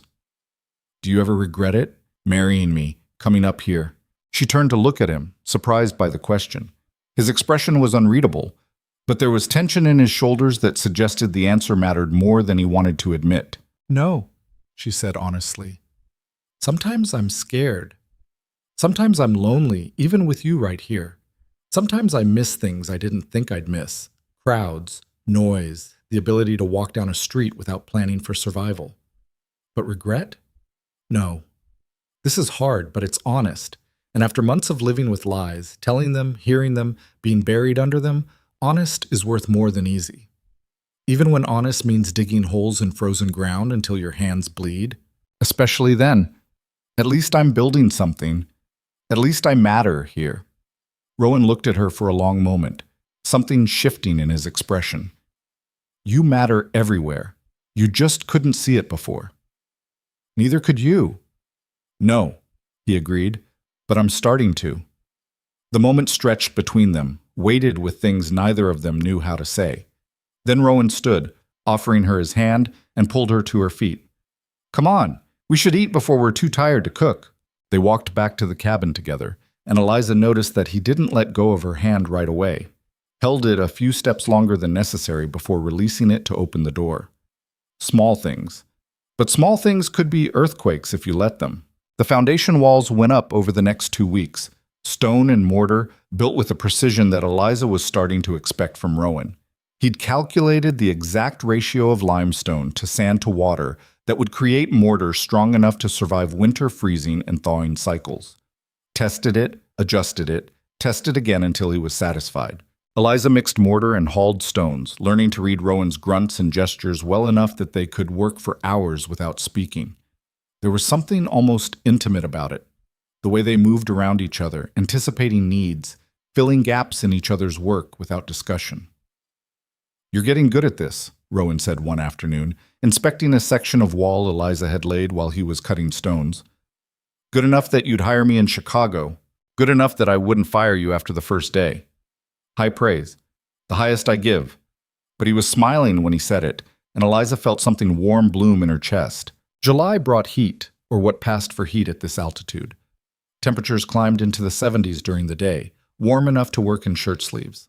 The valley exploded with life. Wildflowers carpeting meadows in riots of color, animals emerging from winter dens, birds returning from wherever they'd fled when the snow came. And Eliza bloomed too. The work had changed her body, adding muscle to her shoulders and arms, darkening her skin from constant sun exposure.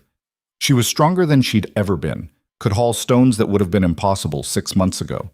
But it was more than physical. She felt different inside, more solid, more certain, like she'd been a sketch before and was slowly becoming a finished drawing. Rowan noticed. She caught him watching her sometimes with an expression she couldn't quite read. Not desire exactly, though there was heat in it. Something closer to recognition, like he was seeing her truly for the first time and finding something unexpected. One evening, after they'd finished a particularly difficult section of wall, Rowan broke his usual pattern and suggested they eat outside instead of in the cabin. Why? Eliza asked, surprised. Because we've been inside or working for weeks. Because the weather's perfect. Because I want to. It was the most impulsive thing she'd heard him say. She agreed immediately, before he could change his mind. They ate bread and cheese and dried meat while the sun set, sitting on a flat rock outcropping that overlooked the greenhouse site. From here, Eliza could see what they'd built. The circular foundation, walls rising slowly, already taking shape. It's really happening, she said, half to herself. Did you think it wouldn't? I don't know what I thought. That you'd lose interest, maybe, or that it would turn out to be impossible. I'm not used to things actually working out. Neither am I. Rowan was quiet for a moment. But this feels different, like maybe we're building something that wants to exist. Buildings don't want anything. You'd be surprised. Some structures fight you every step. Nothing fits right. Everything takes twice as long. Materials fail for no reason. Others practically build themselves, like they were waiting for someone to give them form. And this one wants to exist. I can feel it. They finished eating as stars began appearing in the darkening sky. The air cooled quickly at this altitude, but it was still warm enough to be comfortable. Eliza found herself acutely aware of Rowan sitting next to her, the solid presence of him, the warmth radiating from his body, the way his breathing had slowed to match the rhythm of the evening. "Can I ask you something?" she said. "Seems to be the theme tonight. Do you ever think about going back? To Chicago? To civilization?" Rowan's jaw tightened. "No." "Not even for supplies? Better tools? To see if any of your old colleagues—" "They're not my colleagues anymore. That life's gone. I made sure of it." "How?" He was silent for so long she thought he wouldn't answer.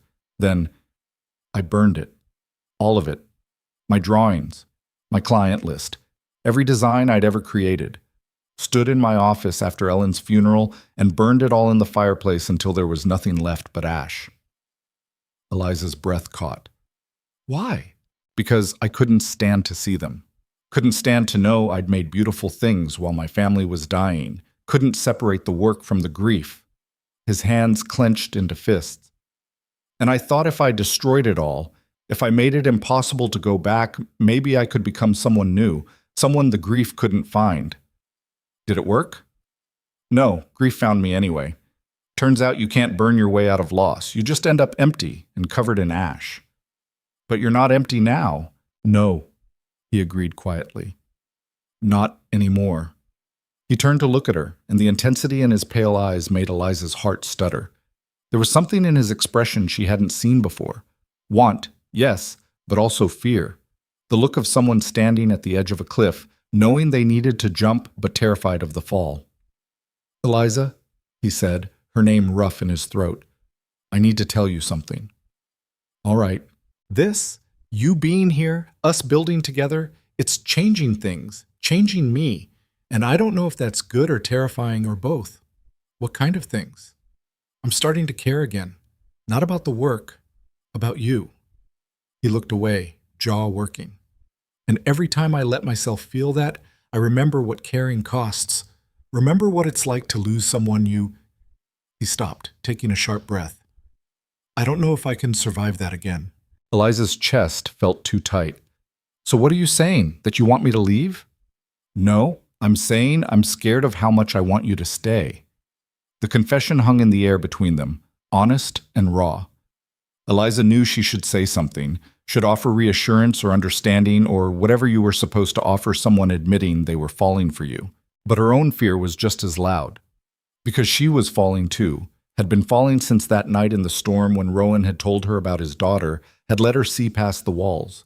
And falling meant risking everything, risking the fragile peace she'd built, risking her heart on a man who'd already admitted he might not be able to catch it. "I'm scared too," she said finally. "I didn't come up here looking for love. I came looking for survival, and now I don't know which one I'm getting. Maybe they're the same thing. Or maybe one destroys the other." Rowan reached out slowly, giving her time to pull away. When she didn't, his fingers brushed her cheek, rough and warm and certain. "I can't promise you easy," he said. Can't promise I won't be difficult or moody or lost in my own head for days. Can't promise this valley won't try to kill us, or that we won't go crazy from isolation, or that any of this will work out the way we hope. That's a terrible sales pitch. I know, but I can promise I'll try to let you in, to build something with you that's not just stone and timber, to not run when things get hard. That's all anyone can promise. Is it enough? Eliza thought about the question, really thought about it. She could feel the weight of the moment, the way it balanced on the edge of something that would change everything. Ask me again when the greenhouse is finished, she said. Rowan's hand dropped from her face. For a moment, disappointment flickered across his expression, then understanding, then something that looked almost like relief. Fair enough, he said. When the greenhouse is finished. They sat together until the stars filled the sky from horizon to horizon, close enough to touch, but not touching, both of them holding their breath against the future. August arrived with the framework.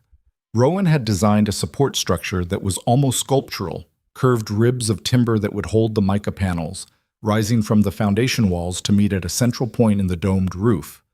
The math required to calculate the angles was beyond Eliza, but she held the measuring tape and marked cuts while Rowan worked through problems on sheets of paper he'd brought from his workshop. This piece needs to bend, he said, pointing to one of the ribs. But if we cut it, it'll snap. So we steam it instead. Heat and moisture make the wood flexible. They spent 2 days rigging a steam box, testing temperatures, learning how long different woods needed to become pliable. It was maddening work. Too little heat and nothing changed. Too much, and the wood split anyway. But when it finally worked, when Rowan pulled out a piece of timber that curved exactly as needed, Eliza felt like they'd performed magic. How did you know that would work? She asked. Shipbuilders do it. Read about it in a book years ago. Never tried it myself, but the principles seemed sound. You learned it from a book. Best teachers I ever had were books. They don't judge, don't get impatient, don't care if you have to read the same page 50 times before it makes sense. They installed the ribs one by one, each piece fitting into precisely carved notches in the foundation walls. The structure took shape slowly, the skeleton of the building emerging like something being excavated rather than built. Eliza loved this phase. Loved seeing the thing Rowan had imagined becoming real, three-dimensional, something you could walk through instead of just look at on paper. And she loved watching him work, the way his whole body engaged with the task, muscles moving under sun-darkened skin. The focus in his expression when he was checking angles, making minute adjustments no one else would notice. The rare, satisfied grunt when something fit perfectly. He was beautiful when he was creating, not in the conventional sense. His features were too harsh for that, marked by weather and grief. But beautiful in the way a hawk was beautiful, or a thunderstorm. Powerful and precise and completely himself. She wondered if he knew, if anyone had ever told him. One afternoon, while they were installing the final rib, the timber slipped. Eliza grabbed for it instinctively, but the weight was wrong, the angle bad, and suddenly she was falling. Rowan caught her. One arm around her waist, the other braced against the wall, taking her weight and the timbers without apparent effort. For a moment they just stood there, frozen, her back pressed against his chest, his breath warm on her neck. You all right? His voice was rough, strained. Yes, sorry, I should have. Don't apologize. These things happen. But he didn't let go immediately. Neither did she. They stood there in the half-built greenhouse, both of them breathing too fast, the timber forgotten on the ground beside them. Eliza could feel his heart pounding against her back, could feel the tension in his arm where it wrapped around her waist, like he was fighting the urge to pull her closer or push her away. Rowan, she said softly, I know. We should. I know. But still, neither of them moved. The moment stretched, taut as a wire, until finally Rowan released her with obvious reluctance. We should finish this, he said, his voice carefully neutral. Storm coming tomorrow. We need the frame up before it hits. Eliza bent to retrieve the timber, using the movement to hide her flushed face. How can you tell?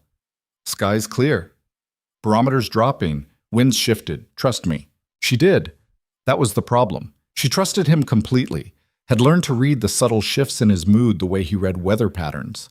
And right now, he was fighting something just as hard as she was. They finished the framework as the sun set, both of them working with single-minded intensity, not talking, barely looking at each other. By the time the last piece was in place, full dark had fallen and the first stars were appearing. Rowan stood back, surveying their work. The greenhouse skeleton rose against the night sky, ribs curving up to meet in a perfect point, the shape unmistakable now. "It's beautiful," Eliza said. "It will be, once the panels are in." "No, it's beautiful now." He glanced at her, something flickering in his expression. "You see things different than I do." "How?" "I see what's missing. You see what's there. Maybe we need both." "Maybe." They walked back to the cabin in silence, the air cooling rapidly now that the sun was gone. Inside, Rowan built up the fire while Eliza started dinner, the routine so familiar now it required no discussion. But the tension from earlier hadn't dissipated. It filled the cabin like smoke, making every casual touch feel charged, every glance weighted with meaning. They ate quickly, barely tasting the food, cleaned up in silence. And when there was nothing left to do, when the fire was banked and the cabin was ready for night, they stood there in the lamplight, neither quite willing to retreat to their separate rooms. "The storm," Rowan said finally. "It'll be bad. We should check supplies. Make sure we have everything we need." "We checked yesterday." "Check again." It was busy work and they both knew it, but Eliza helped anyway, counting beans and flour and coffee they'd counted a dozen times already, anything to avoid acknowledging what was happening between them. Finally, when there was truly nothing left to do, Rowan cleared his throat. "You should sleep. Big day tomorrow if the weather holds." "You too." "I will. I need to finish some calculations first." He was lying. They both knew it. But Eliza nodded and retreated to her room, closing the door behind her with a soft click.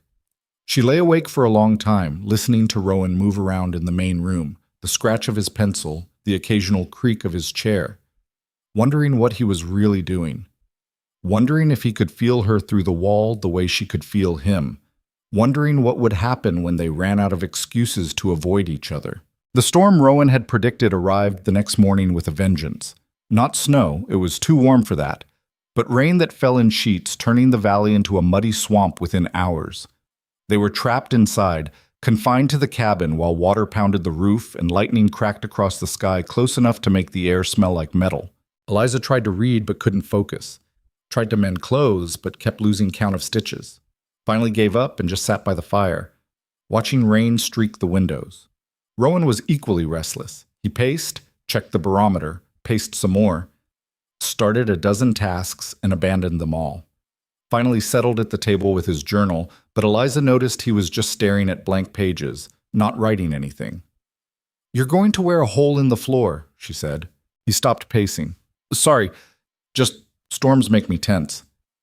"Because of the crossing? When we first came up?" "Before that. The night they died." He sat heavily in the chair across from her. "There was a storm, thunder and lightning. Mary was terrified, kept crying for me to make it stop." "Rowan, you don't have to." "She had a fever. We didn't know it was scarlet fever yet, just thought she was sick. Ellen was trying to cool her down with wet cloths while I sat there holding Mary's hand, telling her the thunder was just clouds bumping together." His voice cracked. "She believed me. Stopped crying, closed her eyes, and she never opened them again." Eliza moved to kneel beside his chair, taking his hands in hers. They were shaking. "Every time I hear thunder, I'm back in that room," he continued, his pale eyes too bright. "Holding her little hand, feeling it go cold, knowing I couldn't protect her from the one thing that mattered. It wasn't your fault. I know that. Rationally, I know that. But knowing and feeling are different things." Lightning flashed, illuminating the cabin in harsh white light. Thunder followed immediately, close enough to rattle the windows.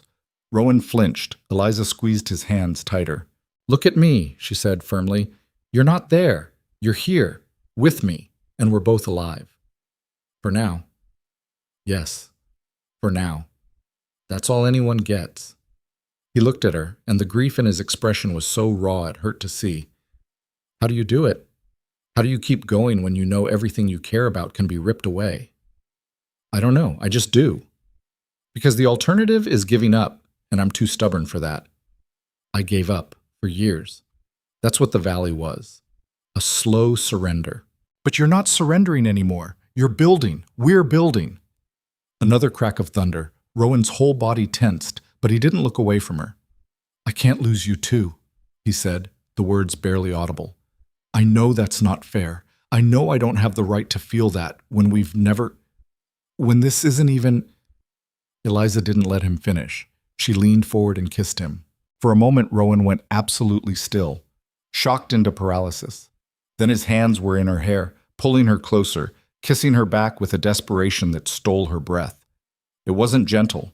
It was raw and messy and tasted like grief and need, and every moment they'd been avoiding this. His mouth was hard against hers, demanding, like he was trying to prove they were both alive through the simple act of contact. Eliza matched his intensity, her hands fisting in his shirt, pulling him down from the chair to kneel on the floor with her. The storm raged outside, but neither of them heard it anymore. There was only this, hands and mouths and the frantic need to be closer. When they finally broke apart, both gasping, Rowan pressed his forehead to hers. We can't, he said, but his arms tightened around her even as he said it. Why not? Because I'm broken, because I'll hurt you eventually, because I don't know how to do this without destroying everything. Then we'll figure it out together, like everything else. Eliza? She kissed him again, softer this time, slower, a promise instead of a demand. I'm not afraid of your broken pieces, she whispered against his mouth. I have plenty of my own. Rowan pulled back just enough to see her face, his hands framing her jaw with surprising gentleness. This changes everything. I know. If we do this, I won't be able to let you go. Then don't. He searched her expression for doubt, for hesitation, found none, and something in him finally surrendered. He kissed her again, and this time there was no holding back, no careful distance, no pretending they were strangers who just happened to share space. They made love on the floor in front of the fire, rain hammering the roof and thunder shaking the walls, two broken people finding wholeness in each other's damage. It was awkward in places. They didn't know each other's bodies yet, fumbled with buttons and clasps, bumped noses and apologized breathlessly. But it was real, raw and honest, and theirs. After, they lay tangled together on a blanket Rowan had pulled from somewhere, the fire warming their skin, the storm finally starting to ease. The greenhouse isn't finished, Eliza said, her head on Rowan's chest, listening to his heartbeat slowly return to normal. No, but I'm answering your question anyway. His arms tightened around her. And? It's enough. You're enough. This is enough. She felt his chest hitch, like he was trying not to cry. Then his lips pressed against her hair, gentle and reverent. I love you, he whispered. I didn't think I could anymore. Thought that part of me died with them. But I love you. Eliza's throat tightened. I love you too. They stayed there until the fire burned low and sleep started pulling at them. Then Rowan carried her to his room, the first time she'd been inside it, and they slept tangled together, the storm outside fading to memory. September arrived with the mica panels. Installing them was delicate work. Each piece had to be cut precisely, fitted into the framework, sealed against weather. Rowan had designed a system of clips and channels that would hold the panels while allowing for expansion and contraction with temperature changes. It was brilliant. It was also tedious beyond belief. They worked together now, with an ease that came from knowing each other completely. Rowan no longer hid in silence when darkness pulled at him. Eliza no longer pretended she didn't notice. They'd learned each other's rhythms, when to talk, when to be quiet, when to touch, and when to give space. The greenhouse took shape panel by panel, the structure transforming from skeleton to something almost alive. Light filtered through the mica in diffused patterns, turning the interior into a space that seemed to glow from within. It's like being inside a pearl, Eliza said, standing in the center while Rowan worked overhead. That was the goal. Soft light, no harsh shadows, gentle environment for growing. You succeeded. He climbed down from the ladder, wiping sweat from his forehead. They were both filthy, covered in rock dust and grime, and Eliza had never been happier. One more panel, Rowan said, studying the remaining gap in the roof. Then we seal everything. Then we test the heating system. And then we plant something and see if this actually works. They installed the final panel as the sun set, both of them working by lantern light to finish. When the last clip snapped into place, Rowan stepped back and just looked. The greenhouse was complete. A perfect dome of stone and timber and mica, glowing in the dusk like a lantern. Exactly as he'd drawn it, exactly as he'd imagined. "We did it," Eliza said, moving to stand beside him. "Yeah." His voice was rough. "We did." She expected him to be triumphant. Expected celebration. Instead, he just stood there with tears running down his face, silent and unashamed. "Rowan? I didn't think I could," he said. "Didn't think I could finish something I started. Didn't think I deserved to create something beautiful after I failed to protect what mattered most." Eliza took his hand, lacing their fingers together. "You didn't fail. You survived. And you're still creating, still building, still here. Because of you. No, because of both of us." They stood together in front of the greenhouse as night fell completely, stars emerging one by one in the clear mountain sky. And Eliza thought about journeys, about how they rarely ended where you expected, how hers had started with desperation on a train platform and led here, to a hidden valley, a brilliant man, and a building that proved grief didn't have to be an ending. It could be a beginning, too, if you were brave enough to let it. The first seeds went into the ground on a morning so clear the air felt like glass. Eliza knelt in the rich soil they'd hauled up from the lower valley and mixed with compost, her hands working the earth while Rowan adjusted the heating pipes he'd run from the thermal spring. The system was simple but elegant. Water circulated through copper tubes buried beneath the planting beds, keeping the soil temperature stable even when snow piled 6 feet high outside. "Tomatoes here," Rowan said, marking rows with stakes. "They need the most heat. Herbs along the outer ring where it's cooler, root vegetables in the center beds. You've been planning this for a while. 5 years, give or take." He knelt beside her, opening a packet of seeds saved from summers past. "Never thought I'd actually plant them." "Why not?" "Because planting means hoping, and hope felt dangerous." Eliza understood that. She'd spent months after her mother's death refusing to plan beyond the next day, because planning meant believing in a future that could be ripped away. But her hands were in the soil now, pressing tiny seeds into darkness, covering them gently and trusting they'd find light. They worked through the morning, planting row after row, basil and oregano, carrots and radishes, lettuce that would grow year-round if the heating system worked. Rowan had brought seedlings too, tomato plants he'd started in the cabin weeks ago, their leaves already dark green and healthy. "Will they really grow through winter?" Eliza asked, settling a tomato plant into its hole. "If I did the math right, if the heating holds, if a dozen other things don't go wrong." He tamped soil around the roots with careful pressure. "But yeah, I think they will." By afternoon, the greenhouse was planted. Neat rows of potential, waiting to prove whether Rowan's design was brilliant or just another beautiful failure. They stood at the entrance, looking at what they'd created, not just the structure, but the promise of life it held. "Now what?" Eliza asked. "Now we wait, keep the soil moist, monitor temperature, watch for problems." Rowan glanced at her. "And we start planning the next project." "Already? You think one greenhouse is enough?" There was something lighter in his voice now, almost playful. "I've got a whole valley to fill." Eliza looked out at the expanse of land surrounding them, trying to see it the way Rowan did. Not empty, but waiting, full of possibility. "Show me," she said. They spent the evening in the workshop, Rowan pulling out drawings he'd made over the years. A hall with windows that would catch sunrise and sunset. A bridge spanning the narrow gorge at the valley's southern end. Terraced gardens that would turn the steep slopes into productive farmland. A tower, not for defense but for observation. A place to watch storms roll in and stars wheel overhead. "This one," Eliza said, pointing to a sketch of a small building near the cabin. "What's this?" Rowan's expression shifted, becoming almost shy. "Workshop. Bigger than what I have now, with proper tools, space to work on furniture, maybe. Things we could use, or..." He stopped. "Or what? Or trade? If we ever wanted to. If we built enough of whatever this becomes that we needed things from down below." "You're thinking about the future." "Trying to.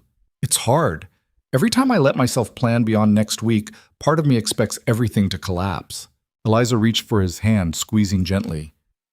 It won't collapse. We won't let it. You can't promise that. No, but I can promise I'll be here to help rebuild if it does. He pulled her close, pressing a kiss to her temple. When did you get so certain about everything? I'm not certain about anything. I just decided uncertainty isn't a good enough reason to stop trying. October arrived with the first hard frost, temperatures plummeting overnight and coating everything in white crystals that turned the valley into something from a fairy tale. Eliza woke early, anxiety tight in her chest, and went immediately to check the greenhouse. The plants were fine, more than fine. The heating system had worked perfectly, keeping the interior warm enough that the tomatoes hadn't even noticed the freeze.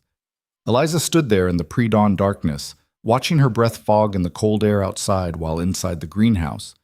Green things grew, and felt something close to triumph. Rowan found her there an hour later, still just standing and looking. Everything all right? He asked. It worked. Your design worked. You sound surprised. I am. A little. Aren't you? He considered the question seriously. Yes and no. I knew the theory was sound, but theory and practice are different things. Plenty of brilliant designs fail because reality doesn't care about math. But this one didn't fail. No, this one didn't fail. They stood together in the growing light, watching the sun paint the peaks in shades of orange and gold. And Eliza realized this was what happiness felt like, not the absence of fear or uncertainty, but the presence of something worth protecting despite them. The valley transformed as autumn deepened. The scattered trees turned brilliant yellow and red before dropping their leaves in a single week of wind that left the slopes bare. Animals that would winter over grew thick coats. Birds that couldn't survive the cold migrated south in formations that darkened the sky. And Rowan began teaching Eliza to see the valley the way he did, not as wilderness to be survived, but as a system to be understood. He showed her how to read animal tracks in the mud, identifying deer and elk and the occasional mountain lion. Taught her which plants were edible and which would make you sick. Explained the patterns of weather, how clouds forming on certain peaks meant snow within hours, how the wind shifting from west to east signaled a change in pressure that would last for days. You're turning me into a mountain woman, she said one afternoon while they were gathering firewood. Is that a bad thing? No, just different from what I imagined my life would be. What did you imagine? Eliza thought about it while she stacked split logs. I don't know, something ordinary. A house in a city, a husband who worked regular hours. Children, maybe. The kind of life everyone expects you to want. Do you want that? I thought I did. When I was with Thomas, planning a future that never happened, that seemed like enough. But now, she gestured at the valley, the mountains, the greenhouse visible in the distance. Now that life seems small, like I would have spent 50 years being comfortable and died without ever really testing what I was capable of. You don't know what you're capable of yet. Winter's coming. Real winter. Last year was mild compared to what some years bring. Are you trying to scare me? I'm trying to prepare you. There's a difference.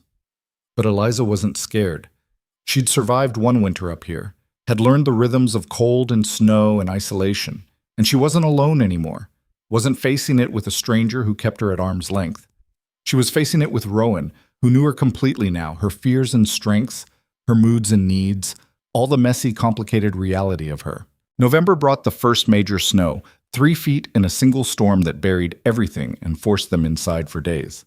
But the cabin was warm, the food supplies were good, and this time the isolation felt different. Not like imprisonment, but like retreat. A chance to rest after months of brutal physical labor. They read together by the fire, Rowan's arm around her shoulders while she turned pages. Cooked elaborate meals because they had time and nothing else to do. Made love in the afternoon with snow falling outside and the rest of the world feeling very far away. And they planned. Spread drawings across the table and argued about which structure to build next. Rowan explaining why certain designs wouldn't work, and Eliza pushing back when his objections seemed more like fear than reason. The bridge, she said, tapping the drawing. We should build this next. That's years of work, maybe decades. You're talking about spanning a 100-foot gorge. So, we have time. Do we? We're not young, Eliza. I'm 43. You're, what, 24? 23. Almost 24. My point stands. I've got maybe 20 good working years left if I'm lucky. That's not enough time to build everything in these drawings. Then we build what we can, and maybe... She paused, the thought forming even as she spoke it. Maybe we teach someone else. Someday. Pass it on. Rowan went very still. You mean children? I mean whoever comes after us. Children, apprentices, people who want to learn. This valley, what you're creating here. It's too important to die with us. It's not important, it's just me trying to make sense of things that don't make sense. No, it's you creating order out of chaos, beauty out of grief. That matters. That's worth preserving. He looked at her with an expression she couldn't quite read. You really believe that? Yes. Why? Because I've seen what the alternative looks like.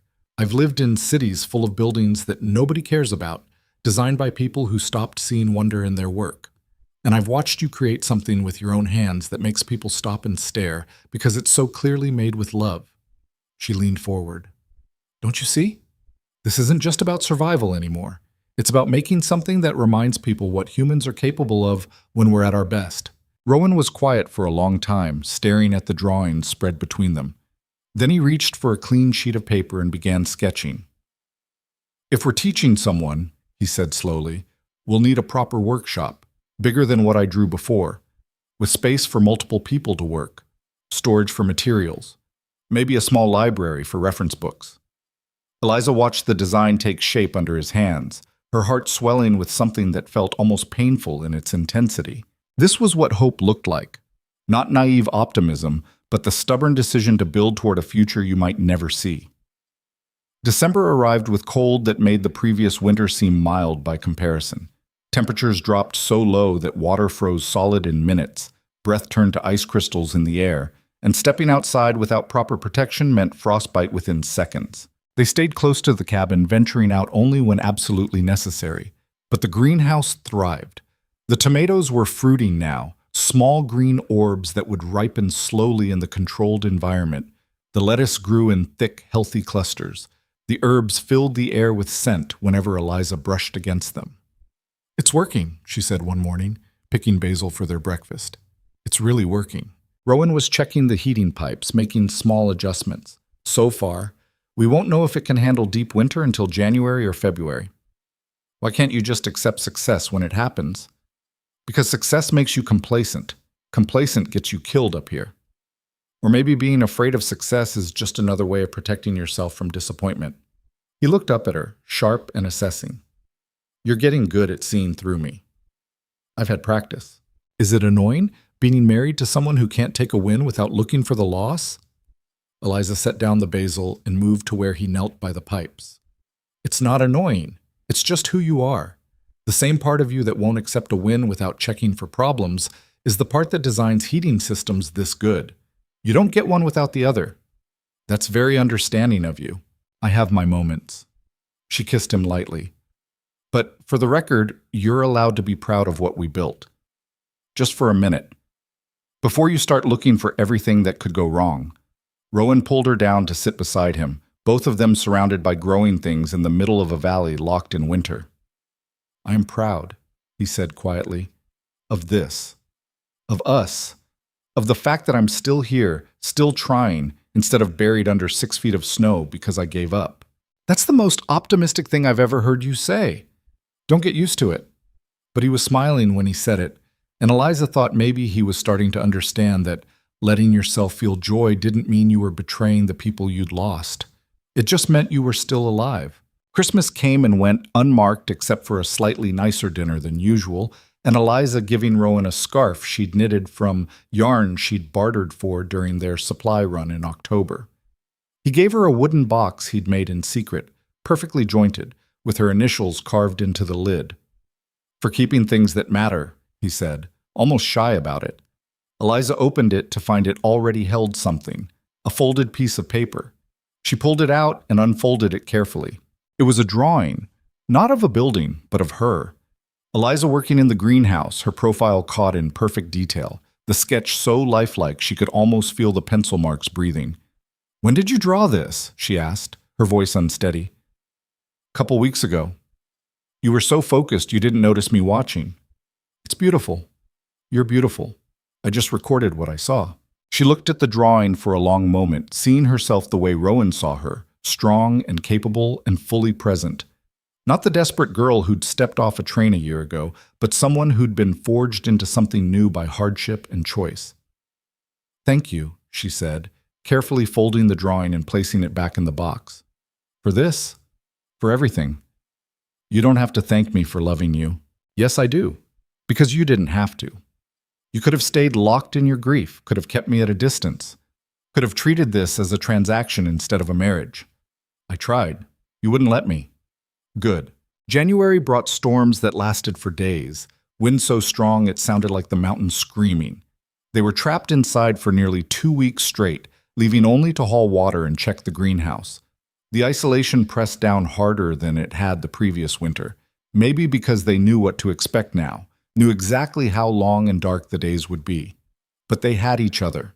And they had the greenhouse, proof that growth was possible even in the deepest cold. One evening, while wind rattled the windows and snow fell so thick they couldn't see 10 feet beyond the cabin, Eliza asked the question that had been building in her mind for months.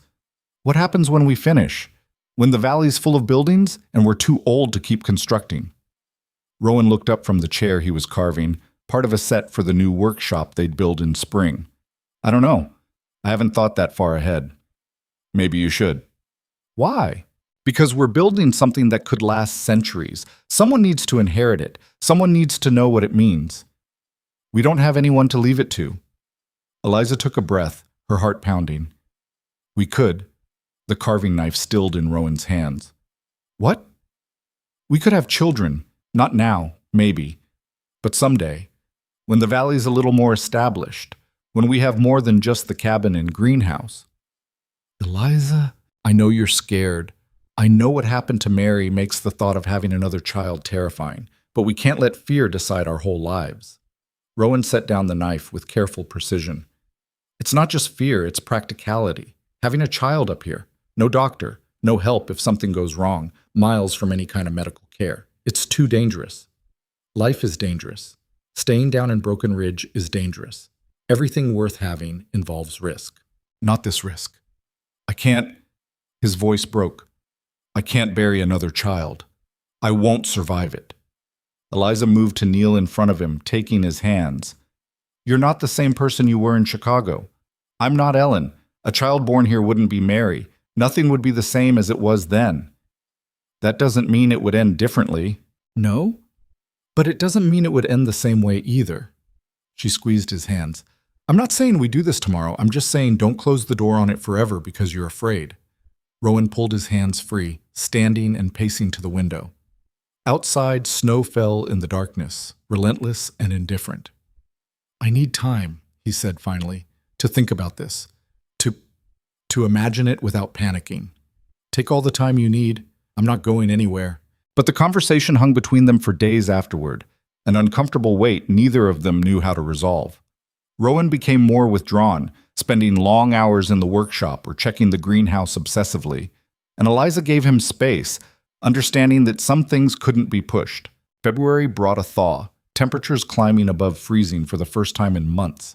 The snow began to melt, revealing the valley beneath in patches of brown and green, and with the thaw came a visitor. Eliza saw him first, a figure on the ridge above the valley, too far away to identify but unmistakably human. Her heart jumped into her throat. Rowan, she called, trying to keep her voice calm. Someone's coming. He appeared at her side instantly, following her pointing finger. His whole body tensed. Could be a hunter. Could be someone lost. He watched the figure begin descending toward them. Could be trouble. Should we hide? Too late. They've already seen the cabin, probably the greenhouse too. He moved to the door, pulling down the rifle he kept mounted above it. Stay inside. Let me handle this. But Eliza followed him out anyway, staying close as they watched the figure approach. As it got closer, details resolved. A man, older, moving with the careful deliberation of someone who knew mountains. He raised his hands when he saw the rifle, showing he was unarmed. Rowan Creed? The man called. That you? Rowan didn't lower the rifle. Who's asking? Name's Samuel Moss. I'm the new judge in Broken Ridge. Horace Porter died last fall. I'm up here following up on some old records. What kind of records? Marriage certificate. Registered November 1885. You and a woman named Eliza Hart. The judge stopped a respectful distance away. I'm required to check on married couples in remote locations. Make sure both parties are accounted for and well. Rowan's grip on the rifle didn't relax. We're both here. Both well. You can head back down now. Mind if I speak with your wife alone, just for a moment? Yes, I mind. But Eliza stepped forward. It's all right, Rowan. I'll talk to him. The judge looked relieved. Just need to confirm you're here of your own free will, ma'am. That you're healthy and safe. It's standard procedure. Eliza glanced at Rowan, who looked like he wanted to argue but was forcing himself not to. She touched his arm briefly, then walked a short distance with the judge out of immediate earshot. Are you here by choice? Judge Moss asked quietly. Blink twice if you need help. Eliza almost laughed. I'm here by choice, very much by choice. You're healthy? He's not mistreating you. I'm healthy. She looked back at Rowan, standing tense and watchful by the cabin. He's the best man I know. The judge studied her face, seeming to find what he was looking for. All right then, I'll note in the records that both parties are well and the marriage appears sound. He paused. Though I have to say, ma'am, I've never seen anyone choose to stay up here year-round. Most folks think Creed's half crazy. He's not crazy. He's brilliant. Eliza kept her voice even. He's built something up here that most people couldn't imagine, let alone create. If you say so. The judge tipped his hat. I'll be heading back down now. You need anything brought up come spring? Supplies, letters, anything? No, we're self-sufficient. I can see that. He glanced at the greenhouse, visible in the distance. That's some impressive work. Never seen anything like it. After the judge left, Rowan was agitated for days. He checked the perimeter constantly, jumped at small noises, couldn't seem to settle. What if he tells people? He said on the third night, pacing the cabin. What if word gets out that there's something worth seeing up here? Then people know. So what? So they'll come looking. They'll want to see what we built. They'll intrude. Or they'll leave us alone because the climb's too hard and the valley's too remote. Eliza caught his hand as he paced past. You can't control whether people know about this place. You can only control what we do with it. I don't want it to become some curiosity, some destination for people looking for novelty. Then we don't let it. We keep building. We keep creating. And if anyone's crazy enough to climb up here, we decide then whether to share what we know or send them away. Rowan sat heavily, pulling her into his lap. When did you become the reasonable one? Right around the time you started panicking about hypothetical visitors. He huffed a laugh against her hair. Fair point. March brought the real thaw. Snow melting in earnest and the valley coming alive with running water and emerging plants. And with the thaw came Rowan's decision. He found Eliza in the greenhouse one morning, tending the tomato plants that had thrived all winter, and knelt beside her in the rich soil. I've been thinking, he said, about what you said, about children. Eliza's hand stilled on the plant she was pruning. And I'm still terrified, still convinced something will go wrong, still not sure I can survive losing someone I love again. He took her hand, dirt and all. But I'm also starting to think that being terrified of loss isn't a good enough reason to refuse life. What changed your mind? This. He gestured at the greenhouse, the plants growing in impossible conditions. We created something that shouldn't exist, kept things alive that should have died, not because it was easy or safe, but because we believed it was possible. He met her eyes. Maybe we can do that with other things too. Eliza's throat tightened. Are you saying yes? I'm saying I'm willing to try. Not right now. We should wait until we have more infrastructure, more safety measures. But someday, when we're ready, we might never feel ready, then when we're as ready as we're going to get. She kissed him there in the greenhouse, surrounded by green growing things, both of them tasting like dirt and possibility. Spring exploded across the valley in a riot of life. Wildflowers carpeted the meadows. Trees budded and leafed. Animals emerged with offspring born during the winter, and Rowan and Eliza began work on the workshop. This time the construction went faster, their experience with the greenhouse teaching them efficiency. They knew how to work together now, didn't waste time with miscommunication or hesitation. The foundation went in within weeks. The walls rose steadily through April and May. By June, the workshop was complete, a solid stone building with high windows and space for multiple workbenches. Rowan moved his tools in with the reverence of someone setting up a temple, arranging everything with his characteristic precision. "Now you can make furniture for all the other buildings we haven't built yet," Eliza teased. "Now I can teach you properly. Not just how to help, but how to create." He was serious. Over the following months, he taught her woodworking the way he'd taught himself, with patience and repetition and high standards. She learned to read grain, to feel when a joint was right, to understand that good work was about attention to detail, not speed. And she discovered she had a talent for it. Not Rowan's level of genius, but something solid and real. She made her first chair that summer, crude but functional, and felt a pride unlike anything she'd known. "It's good," Rowan said, examining it critically. "Joints are tight, proportions are decent. You rush the finishing work, but the bones are solid. That's high praise coming from you." "It's the truth. You're learning." They built through that summer and into fall, adding to the valley's infrastructure piece by piece. A storage building for materials, a covered walkway between the cabin and workshop, a small dam to create a water reservoir that would feed the greenhouse heating system more efficiently. And all the while, the valley changed them, made them stronger, more capable, more certain of what they were building. The second winter was easier than the first, not because the weather was milder, if anything, it was worse, but because they knew what to expect, knew how to pace themselves, knew that spring would come eventually, even when it felt impossible. And in late February, Eliza woke one morning feeling different. Not sick exactly, but changed. She lay in bed, Rowan still sleeping beside her, and knew with a certainty that had nothing to do with logic and everything to do with intuition. She was pregnant. She didn't tell him right away. Waited until she was sure, until her body confirmed what her instinct already knew. Waited until the morning sickness started and her clothes began to feel tight, and there was no denying it. They were in the workshop when she finally said it, both of them working on chairs for a dining table Rowan was designing. "I'm pregnant." His hands froze on the wood he was planing. For a long moment, he didn't move, didn't speak, just stood there processing. "How long?" he asked finally. 3 months, maybe? I wasn't sure at first. He set down his tools with exaggerated care and turned to face her fully. How do you feel?" "Scared. Excited. Nauseous most mornings." She tried to smile. "How do you feel?" "Terrified. Excited. Like I might throw up." They stared at each other across the workshop, two people standing at the edge of something that would change everything. "We'll need to prepare," Rowan said, his mind already working through logistics. "Build a proper bed for a child. Stock medical supplies. I'll need to learn everything I can about childbirth, about infant care. We should consider going down to Broken Ridge when you're close, staying there where there's a doctor." "Rowan," he stopped. "We'll figure it out.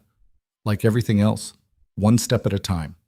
He crossed to her and pulled her close, his hand settling on her stomach where nothing showed yet, but everything was changing. "I'm going to protect you both," he said fiercely. "I swear, whatever it takes." "I know, but you also have to let yourself be happy about it." "I'm working on it." Spring came early that year, or maybe it just felt that way because they were so focused on preparing. Rowan built a cradle with the same obsessive attention to detail he brought to everything, making and remaking it until it was perfect. Eliza sewed tiny clothes from fabric they'd bought on a supply run, her hands shaking because the reality of what they were doing kept hitting her in waves. They were bringing a child into this isolated valley, a child who would grow up seeing maybe a dozen people in their entire childhood, who would learn from parents instead of schools, from mountains instead of cities. It should have felt irresponsible. Instead, it felt right. In early May, when Eliza was 7 months along and beginning to move with the careful deliberation of someone carrying extra weight, they made a decision. "We should write it down," she said. "Everything we've learned. How to survive up here. How to build. The location of water sources, the patterns of weather, all of it." "Why?" "Because if something happens to us, someone should know. Our child should have a record of what we created and why." Rowan resisted at first. Documenting their life felt like tempting fate. But eventually he agreed, and they spent evenings writing everything down in a journal Eliza had started keeping. Not just practical information, but the story of how they'd ended up here, what they'd built and why. The philosophy behind each structure, a record of a life that shouldn't have worked, but did. The baby came in late July, arriving 3 weeks early during a storm that trapped them in the cabin for 2 days. There was no doctor, no midwife, just Rowan and Eliza and a medical book he'd studied until he could recite passages from memory. The labor was long and brutal. Eliza had never experienced pain like this, pain that rewrote her understanding of what bodies could endure. And through it all, Rowan was there, steady and calm on the outside, even though she could see the terror in his eyes. "You can do this," he kept saying. "You're the strongest person I know. You can do this." And she did. At dawn on the 3rd day of the storm, when the rain was finally easing and the first light was breaking over the mountains, she delivered a daughter into Rowan's shaking hands. The baby's first cry was the most beautiful sound Eliza had ever heard. "She's perfect," Rowan breathed, tears streaming down his face as he cleaned their daughter and wrapped her in soft cloth. "She's absolutely perfect." He placed the baby in Eliza's arms, and she looked down at the tiny, red-faced creature they'd created and felt something fundamental shift in her understanding of the world. This was why people built things, why they struggled and suffered and kept going, not for themselves, but for this, for the chance to give someone else the foundation to build their own life. "What should we name her?" Eliza asked, exhausted and exhilarated. Rowan traced a finger down their daughter's cheek with infinite gentleness. "Hope," he said. "Her name is Hope." The years that followed were the hardest and best of Eliza's life. Raising a child in isolation was exhausting, demanding, required constant vigilance. But Hope thrived. She grew strong on mountain air and her mother's milk, learned to walk on stone floors and wooden planks, spoke her first words to parents who hung on every sound. And the valley continued to grow. With a child to care for, construction slowed, but it didn't stop. They built a proper house over 3 summers, larger than the cabin, with separate rooms and better insulation. Built a school building for when Hope was old enough to need one, stocked it with books they ordered through Judge Moss, who made annual visits and had stopped looking at them like they were crazy. By the time Hope was 5, the valley held 7 major structures and dozens of smaller ones. Gardens produced food year-round. The workshop turned out furniture of such quality that word had spread to Broken Ridge and beyond. Occasionally, someone would climb up asking to commission a piece, and Rowan would accept or decline based on whether he liked them. He was teaching Hope to work wood now, patient with her in ways Eliza had never seen him patient before. And Hope was learning, her small hands surprisingly steady, her focus impressive for someone so young. "She has your talent," Eliza said one evening, watching them work together. "She has your stubbornness," Rowan countered. "Wouldn't be learning this fast otherwise." Hope looked up at them with Rowan's pale green eyes and Eliza's determined expression. "I want to build a house," she announced. "My own house." "You're 5, Rowan said. "So? You said I could build anything if I learned how." "I did say that." He glanced at Eliza, something amused and proud in his expression. "All right, we'll start with a dollhouse. Teach you the principles on a small scale." Hope's squeal of delight filled the workshop, and Eliza thought about trajectories, about how a desperate choice on a train platform had led here, to a hidden valley where her daughter was learning to create instead of just consume, where beauty was measured by craftsmanship instead of cost, where isolation bred not loneliness, but self-sufficiency. They hadn't escaped the world's harshness. Winter was still brutal, work was still hard. There were days when Eliza was so exhausted she wanted to cry, days when Rowan withdrew into darkness and she had to remind him gently that he wasn't alone, days when Hope was difficult or sick or testing every boundary. But they'd built something that mattered, not just buildings, but a life that felt true. More people started coming as Hope grew older. Word had spread somehow, maybe through Judge Moss, maybe through the craftsmen who bought Rowan's furniture. Young couples looking for a different way to live, craftsmen wanting to study with someone who built like Rowan did. Even a few families with children seeking refuge from a world that was becoming increasingly industrial and impersonal. Rowan was suspicious at first, wanting to send them all away.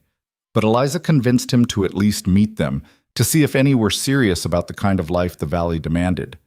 Some left within days, unable to handle the isolation or the work. But others stayed, built their own homes with Rowan's guidance, started farms in the terraced gardens he'd designed, became part of something that was slowly transforming from one man's grief project into an actual community. By the time Hope was 10, 17 families lived in the valley. By the time she was 15, that number had grown to 30. They had a school with multiple teachers, a workshop where apprentices learned from Rowan and the master craftsmen who'd stayed, a hall where they gathered for meals and meetings and the occasional celebration. It wasn't a town. Rowan refused to let it become structured like towns were down below. It was something else, a community of people who'd chosen difficulty over ease, isolation over convenience, craftsmanship over mass production. And at the center of it all was the greenhouse, still producing food year-round, still glowing like a lantern on winter nights. Proof that growth was possible even in the hardest conditions. Eliza stood in that greenhouse one evening when she was 48 years old, 23 years after she'd first climbed into this valley, and marveled at the path her life had taken. She wasn't the desperate girl from the train platform anymore. Wasn't even the young woman who'd planted the first seeds with shaking hands.